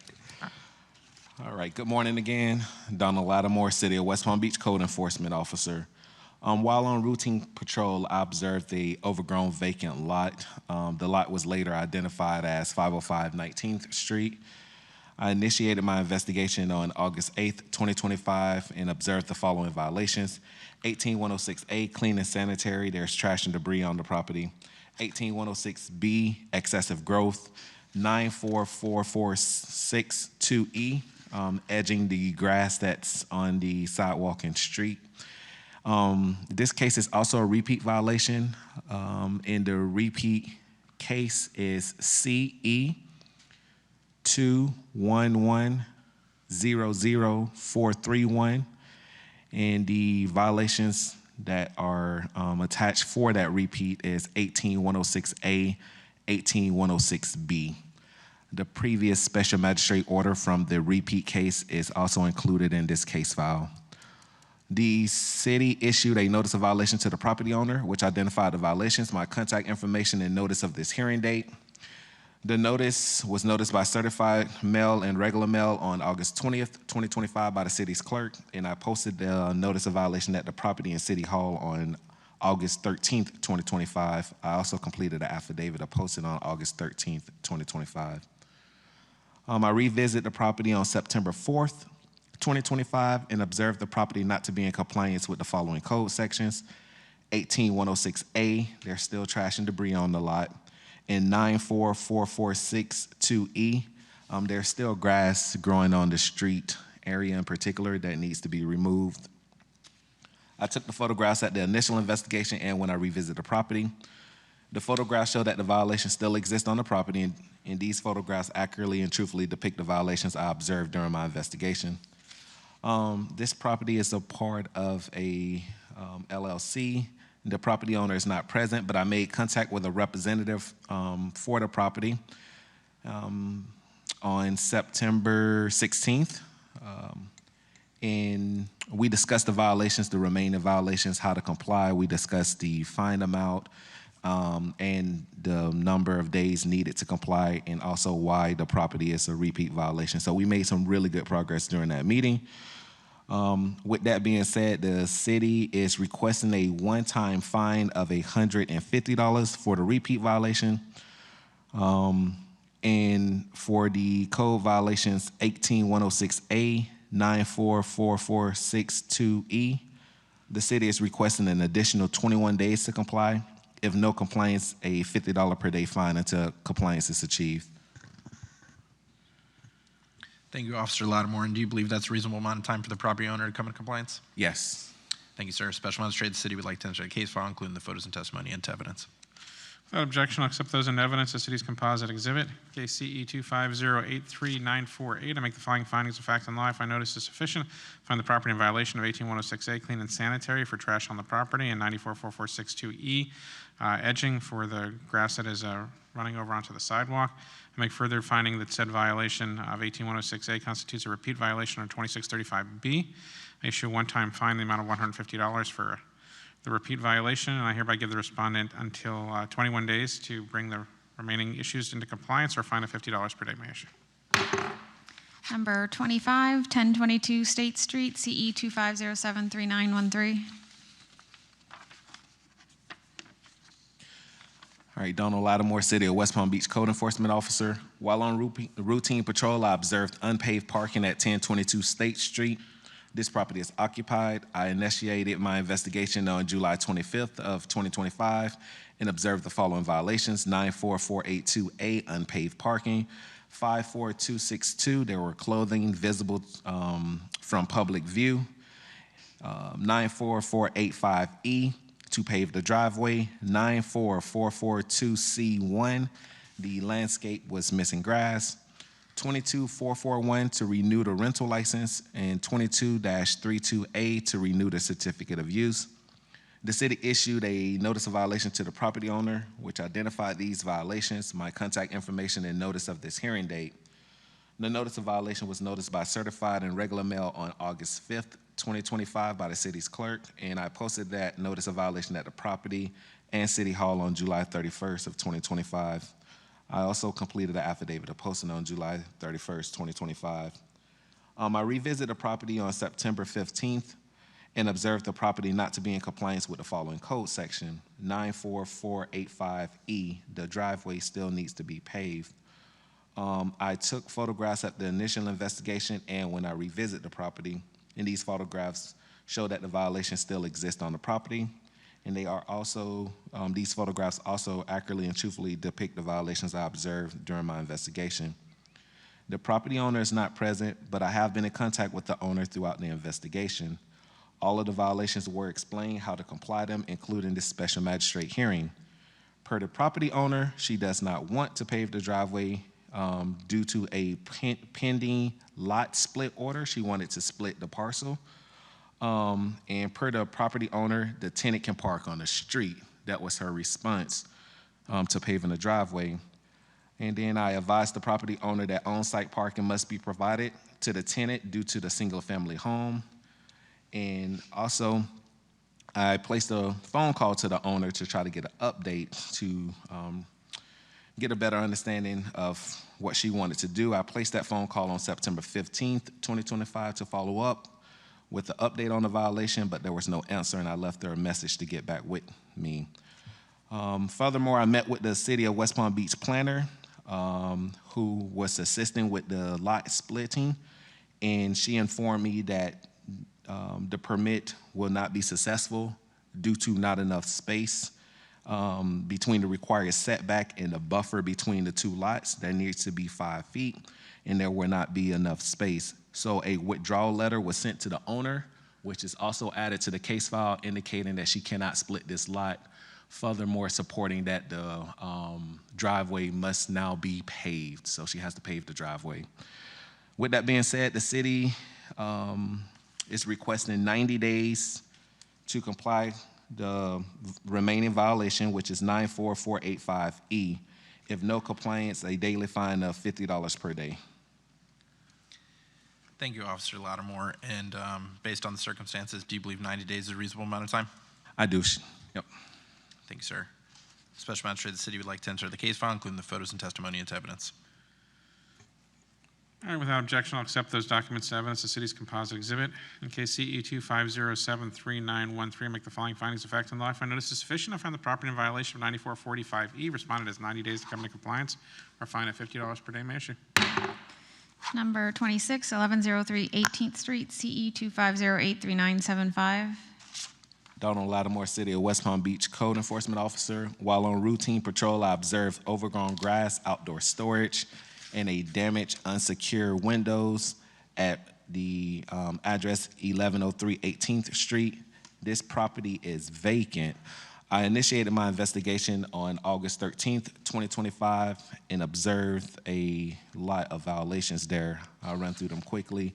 18103E, windows damaged and open. 18106A, clean and sanitary for trash and debris. 18106B, excessive growth. 18209A, to register the vacant property. 1822C, the sign requirements for a vacant property. 94485E, clean and maintain the driveway. 7434A1, trash container in public view. 944462E, edging grass growing onto the sidewalk and street. 7894C, cutting overgrowth in the parkway area. 9471C, to remove outdoor storage. In this case, it's also a repeat violation. The previous case to reference for the repeat violation is CE 200800273, and it's a repeat violation due to code sections 18106A, 18106B. The previous special magistrate order for the prior repeat case is also in the case file. The city issued a notice of violation to the property owner, which identified the violations, my contact information, and notice of this hearing date. That notice was noticed by certified and regular mail on August 22nd, 2025 by the city's clerk.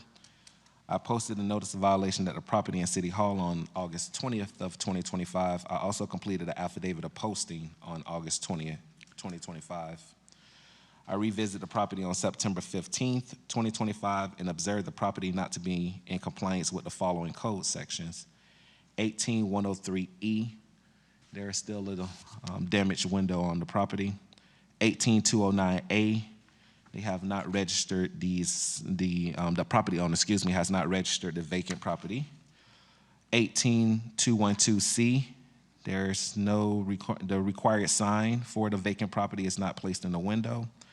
94485E, the driveway still has grass growing within the driveway that needs to be removed and cleaned.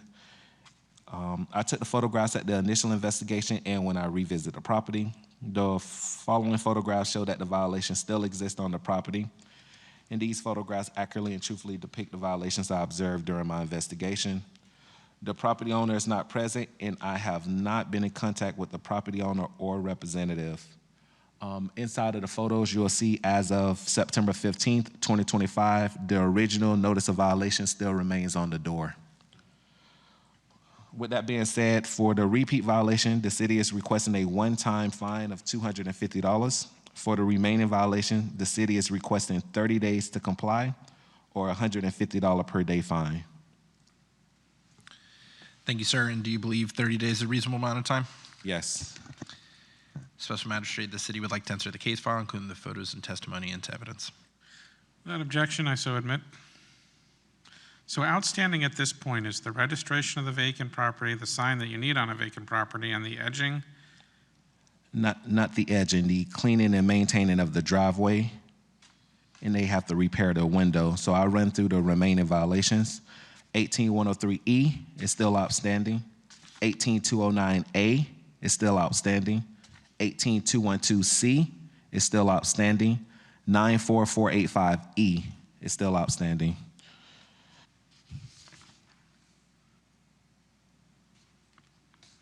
Okay. So they did some stuff, but not others. Correct, is, I believe there are squatters in the home. That's where this is going. But for a landscaper to come out to cut the grass and not complete everything is signaling to me that this is more evidence that this is a vacant property. And then also that notice of violation remaining on the door as well. So some things were complied, but not all things, correct. And you've had no contact with the management group? No contact with the property owner. No way that I could find a way to get in contact with the property owner. And I believe that it was pretty much, it was pretty much the same in the previous code case, which the property was abated at that point. All right, in case CE 250-83975, I make the following findings of fact and law. I find notice is sufficient to find the property in violation of the code sections listed by the code officer, and I adopt by reference the testimony of the code officer as to the nature of those violations. I hereby make further finding that said violation constitutes a repeat violation under code section 2635B and assess a one-time fine in the amount of $250. As to the remaining violations, I give the respondent 30 days to come into compliance or a fine of $150 per day may issue. Number 28, 1040 18th Street, CE 250-83959. All right. Donald Lattimore, City of West Palm Beach Code Enforcement Officer. While on routine patrol, I observed a overgrown vacant lot. And this vacant lot was later identified as 1040 18th Street. I initiated my investigation on August 13th, 2025, and observed the following violation. 18106B, excessive growth. The city issued a notice of violation to the property owner, which identified the violations, my contact information, and notice of this hearing date. The notice of violation was noticed by certified and regular mail on August 20th, 2025 by the city's clerk. And I posted a notice of violation at the property in City Hall on August 15th of 2025. I also completed an affidavit of posting on August 15th, 2025. I revisited the property on September 4th and September 15th of 2025 and observed the property not to be in compliance with code section 18106B. Still a lot of excessive growth. I took the photographs at the initial investigation and when I revisited the property.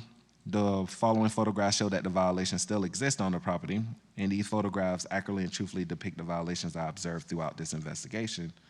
The property owner is not present, and I have not been in contact with the property owner. The excessive growth poses a risk to public health and safety due to its potential to host vermin, rodents, and other wildlife that could negatively impact the community. So with that being said, the city is requesting 10 days to comply or permission to abate the property and bill all charges to the property owner. Thank you, sir. Special Magistrate, the city would like to answer the case file, including the photos and testimony into evidence. Without objection, I'll accept into evidence the city's code compliance file, including the documents and photos submitted by the city. So you want to give them 10 days, and then the city is seeking to abate because you believe that the condition of the property constitutes a threat to the health, safety, and welfare of the city? Yes. You believe it constitutes habitat for vermin? Yes. All right, in case CE 250-83959, I make the following findings of fact and law. I find notice is sufficient to find the property in violation of 18106B, which is excessive growth on the property. I make further findings that violation constitutes a threat to the health, safety, and welfare of the city of West Palm Beach. I give the respondent 10 days to bring the property in compliance. In the absence of compliance, I authorize the city to enter the property and abate any and all violations of 18106B. I hereby assess the cost to set abatement against the property and property owner. I think that's it, right? Yes. We scheduled for 11:30 on the, Yes. okay, so we're going to take a short break until 11:30.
All right, I hereby call us back into order. This is the Code Enforcement Special Magistrate hearing for the City of West Palm Beach. This is the other matters agenda. Cases will be called in the order in which they appear on your agenda. When you hear your case called, go ahead and proceed to the podium on my right-hand side. The city will present the case. Are we all right on that? The city will present the case, and then you'll have an opportunity to ask me for whatever it is that you'd like to ask me for. If it is a fine reduction, I need you to specifically ask me for what you want and give me the reasons that justify it. It would help if those reasons were similar to the ones that the the code gives me to permit the reduction of fines, after which I will make a decision. This is a quasi-judicial hearing, which means the formal rules of evidence do not apply here. However, all testimony is taken under oath under penalty of perjury. So if you're going to testify today, or you think you might testify, there's a possibility you might testify. To ask you to rise and raise your right hand and be sworn in. Anyone that's going to talk? Okay. Do you, is that everybody? Yes. Okay. Do you swear or affirm the testimony you're about to give will be truthful and accurate under penalty of perjury and the laws of the state of Florida? Yes. Yes. All right, please be seated and call the first one. First case number 29710 Summit Boulevard, CE 17060205. Come on up. Good afternoon, Mark Joyce, City of West Palm Beach Code Enforcement. Case CE 17060205 at 710 Summit Boulevard was originally cited for outdoor storage, landscape maintenance, missing grass, rotted wood, fence permit, door repair, exterminate for rodents, mold, clean and sanitary, leaking roof, water damage, and exposed wiring. The case went before a magistrate on 8/2 of 2017. They were ordered to comply by 10/1/2017. Fine started on 10/2/2017. Daily fine of $250 a day accrued for 1,872 days. The current fine is $468,000. The comply date was 11/17 of 22. The city's requesting a 75% reduction or a reduction to $117,000.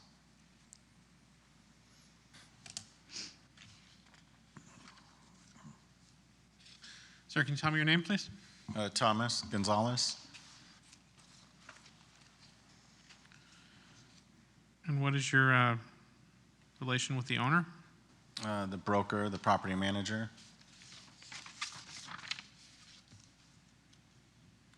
So why don't you tell me what you're asking me for and why I should grant it to you? I'm asking to zero. It's been like a 10-year, basically uphill battle. When this property, I first took it over, the property manager, there's a tenant that basically did a hostile takeover and had the front yard, backyard, the whole property. Sanford and Son basically was running a garage sale every day out of that thing. Nothing was wrong with it. No liens, no nothing. And it seemed like when I took it over, which I have the eviction here and like 2 pages of police reports that I was dealing with the tenant. And of course, he called the code violation or the code enforcement. Probably sent the owner something, the owner moved. And of course, he didn't tell me what was going on. But finally, after a year, I ended up getting him out. Been working on this property, like I said, for about 10 years. And then like a year or two, we had everything done, ready to go. And the tenant on the left had a girlfriend that moved out, threw a brick through the window. Then I spent a year with a contractor trying to get the windows replaced. And if you look at the property, it's probably one of the best properties in the neighborhood. And I think the owner's just paid his dues. If this thing could have been done as fast as I could talk, it would have been done immediately. But I've been working on this property to get it like it is with the owner for 10 years. I think he's paid. I've definitely paid my dues on this thing. The owner's definitely. It's in compliance. The property's in great condition. I think it's one of the best. Well, all properties that come to me are in compliance, otherwise they don't get here. But I think it's more than in compliance. I think it's not the minimum that's been done. Well, you walked in here with a $468,000 fine, and I guess the city's offer was what, 117? Yes. That's a pretty substantial offer by the city. I mean, 117,000 just, I just thought it was, I can't even imagine, I mean, it's just 468,000, whatever, is just, I can't even imagine that. I just couldn't even, it doesn't, I can't wrap my head around that figure. It's just so. I realize that's a large number, but that's the existing lien that's sitting on the property as we're sitting here. No, I seen it. I mean, I get it. I mean, I don't get it, but I mean, then that's basically like a takeover of the property. I mean, how's the owner going to come up with $117,000 on? And really, like I was telling Mark today, I said it's a disgruntled tenant that took over the property.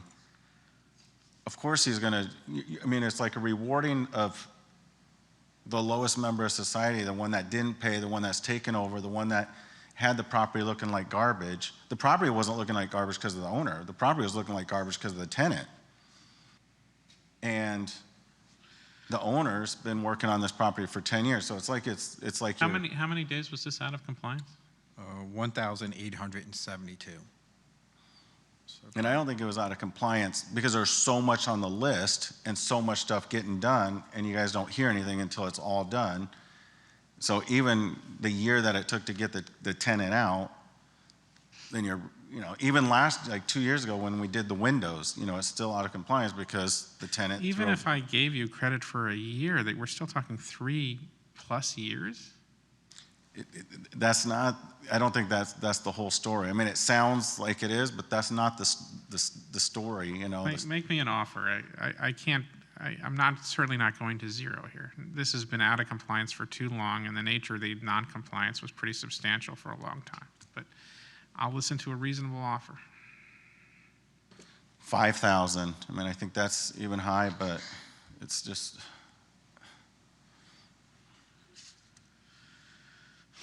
What does the city think of the offer? I could lower our offer down from 117 to, let's say, 90.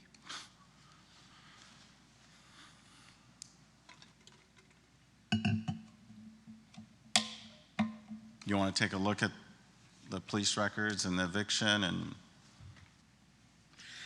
I'm already factoring that in, which is why, and I presume that's why the city is already down from 468 to 90,000, which is.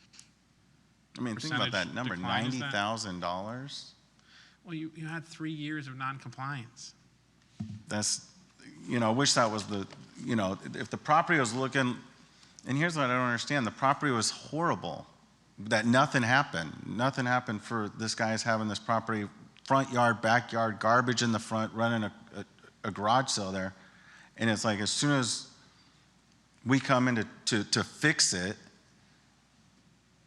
the property wasn't because of the owner. The reason why the property was like that is because of the tenant. Code enforcement doesn't go to tenants, it goes to property owners. No, I know. But the tenant is the one that's. The other thing you have to understand is that if I accepted your argument that you should have zero fine because your tenant, and let me just accept for the purposes of argument, let me just accept that your tenant was bad. Sure. I don't know, but let's just assume for a second it was bad. Every single person would come in here with a tenant and say, I'm not responsible, it was my tenant.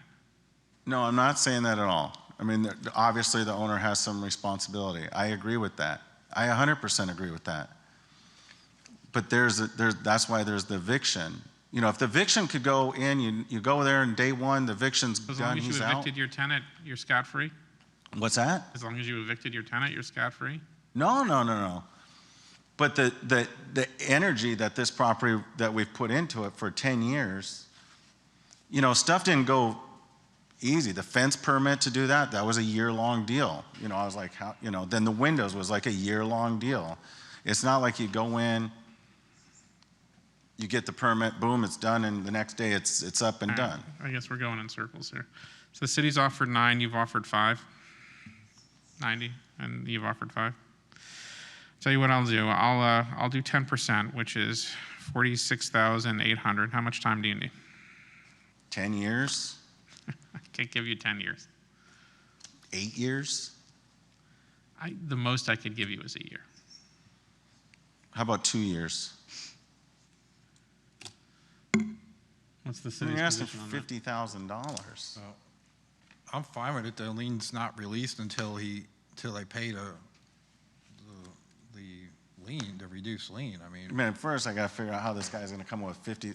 First I gotta tell him that I, took over this property and I'm gonna clean it up, and now I gotta go back to him and said, hey, I didn't do my job, which I overdid my job. But the facts, I think I'd probably lead with the fact that he started with 468,000 and now it's down to 46.8. But I'll give you, against my better judgment, because I don't do this, I'll give you 2 years. That's 24 months.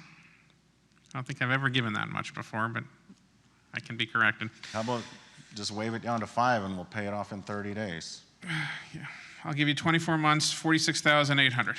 Good luck. Here's a copy of the order. What's that? The order.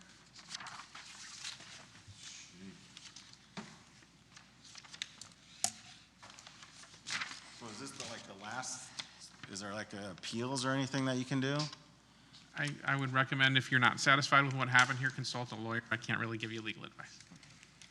Number 3528 Northwood Road, CEBLD 24030537. Mark Joyce, Code Enforcement. Okay, 528 Northwood Road, CEBLD 24030537.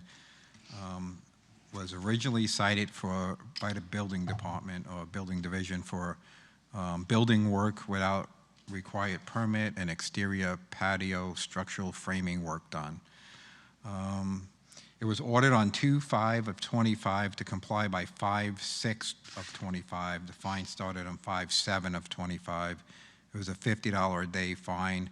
It ran until 6/11 of 25, or 35 days, and the fine is $1,750.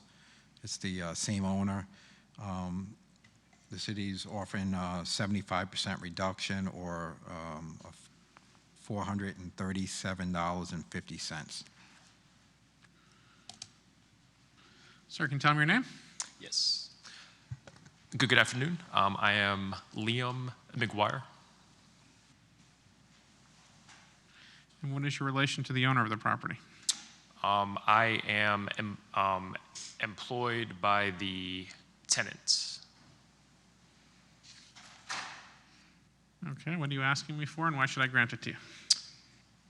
So I'm asking for a full lien reduction to 0, and I have prepared a little a presentation, if I could. Present away. All right. Thank you. So, on this first slide here, you can see the subject structure, trellis, and I looked at the reduction criteria, and I put a couple of them here. Gravity of the violation. The violation didn't really pose any danger to the public or any public nuisance, and any subsequent violations on the property. I believe that the debt search turned up, nothing prior. Time to comply. I'm hoping to get those points across in this presentation as to why it took longer than the time allowed. And we were very proactive in our permit submittal. We got the notice on our door on the 7th of March last year, and then a week later, we had the permit submitted, and we've been very diligent about keeping the city and the prior inspector updated and abreast of what we were doing, our hardships. And then I have just a very bird's eye view timeline here. Just like I said, in March of last year, we got the order, we submitted the permit. In February, I appeared here, and we were given 90 days, and then the permit was issued that month later, the 26th of February, and then on June of this year, we were able to comply. So here I just have a couple things that sort of prolonged the permitting process. One was we thought that we'd be able to sell this issue in-house, draft up a site plan, but then it was learned that a whole design team was needed, architect, structural engineer, contractor. So we had to get those plans in order, and then after the permit had been issued, we were told that we need a roof permit. But after a couple days, we decided to take off the canopy. And then, while all that was going on, we were responding to city comments and, resubmitting our plans. And then during the inspection process, we during our fire inspection, we learned that we needed, to install a gate in the back of our property, which is great. Adding a means of Did you ask the egress. city at any point for an extension? Yes. I asked for several extensions throughout the permitting process. When I say extension, I'm talking about the code officers. Did you ask the code officer for an extension, and what did There's they a say? building inspector. So yes, they granted several extensions, but once it went to a hearing, they were no longer able to give them more time after the order from the magistrate. It was basically, they had to follow the magistrate's order. How many days out of compliance was this? 35, And what was the daily fine? $50 a day.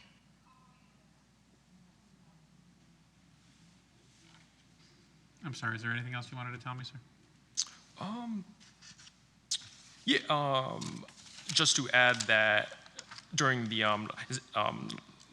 inspection process, we needed to do a GPR, ground penetrating radar scan to scan the rebar down beneath, but the machine, it couldn't, it was too bulky to get, to do a scan. So then we had to expose through the concrete, the rebar, which took a good month to, get that scheduled. And then we're now into June. So you're asking me for zero, and then what was the city's offer? $437.50, or a 75% reduction. Did you have one more slide you wanted me to see? No, that's it. Just, Okay. thank you. I'll reduce it to $250, payable 30 days.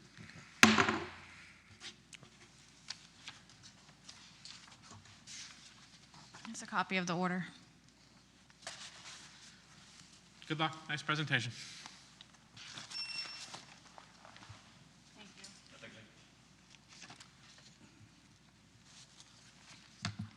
And lastly, number 31, 618 54th Street, CE 231111097. She might need a microphone. If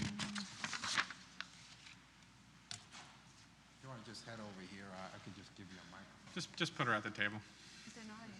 Yeah, just right here at the table. She doesn't need the podium.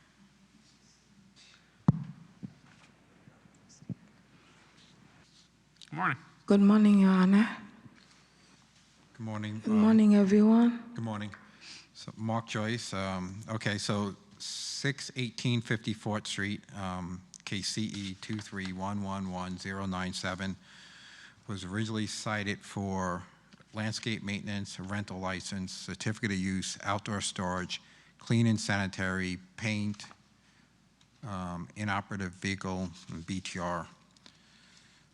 It was ordered on 2/7/24 to comply by 3/8 of 24. The fine started on 3/9 of 24. It was a daily fine of $150 a day. The comply date was 6/5 of 25. Ran for 453 days. Total fine is $67,950. It's the same owner. The city is offering a 75% reduction to $16,987.50. Ma'am, can you tell me your name, please? Ketley David. Sorry, Kathleen Ketley, Keteli, Ketley David. Kennedy David? Yes. It's Ketley, Keteli.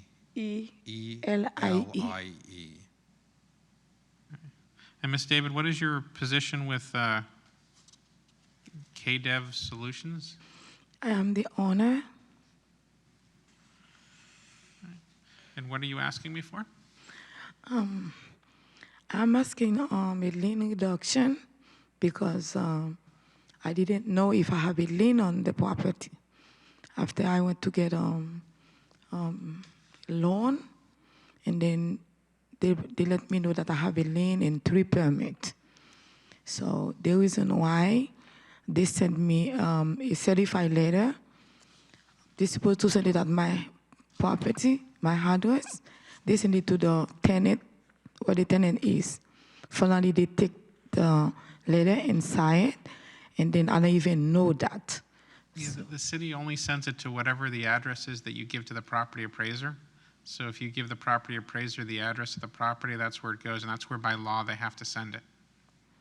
So if I know that, I would comply with the city to do that. I would ever wait until for something 100 because whatever they ask me to do, I do it. So you can see the picture. When they asked me to do everything, I did it. So what I'm asking, if I can pay like $500. Well, you have a fine of $67,950, which is almost $68,000. The city has offered to reduce it to $16,987, which is a 75% reduction. Your Honor, the reason I asked you that, because I owe $7,000 tax on this property. I can't even pay yet. So that's what I'm saying. If I can come over, so I can reduce that.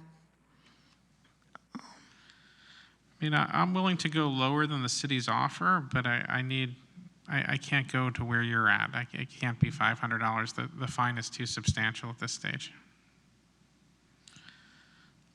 Can you make me a different offer? I can go to 1,000, even though it's gonna take me time to pay it. Okay, ask Ms. David, this is a rental property, right? Yes, but I depend on the rental property since my husband passed away. How many units are in this property? Say it again. How many units or apartments? I have 2 units. There's 2 units in this? Yes. Okay. All right, so, you know, it's basically a business That's for all my for income. her. I'm sorry, go ahead. No, I was just saying that it's a business property. It's not where she lives. I mean, so, I mean, the city. That's the one who pay where I live. That's I depend on this property.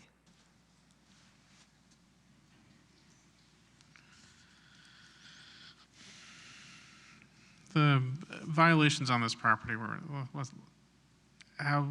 what was the, I don't have the file in front of me. What was the gravity of this violation? Oh, it's a landscape maintenance, a rental license, a certificate of use, outdoor storage, clean and sanitary, paint, and inoperative vehicles. And how long was it out of compliance? 453 days. So, and I could tell you that not only was the notice of violation was sent to her address on Village Boulevard, but also the magistrate's order was sent to Village Boulevard, and the notice of the lien was sent to Village Boulevard, you know, where she lives. I do see that when this was signed for, it was signed for at 618 54th, but the United States Postal Service put a note that scanned image may reflect a different destination address due to the intended recipient's delivery instructions on file. So we sent it to one place, they have instructions to go to another place, but everything else that wasn't certified went right to her address. The reason you send it to 2515, and when I find out the apartment number is not on it, that's why we send it to the 1618, and they get the letter inside. They're not supposed to, and when I ask them, they say they're not signed. So, Ma'am, I'm willing to reduce it to 10%, which would be $6,795, and I can give you time. How much time do you need?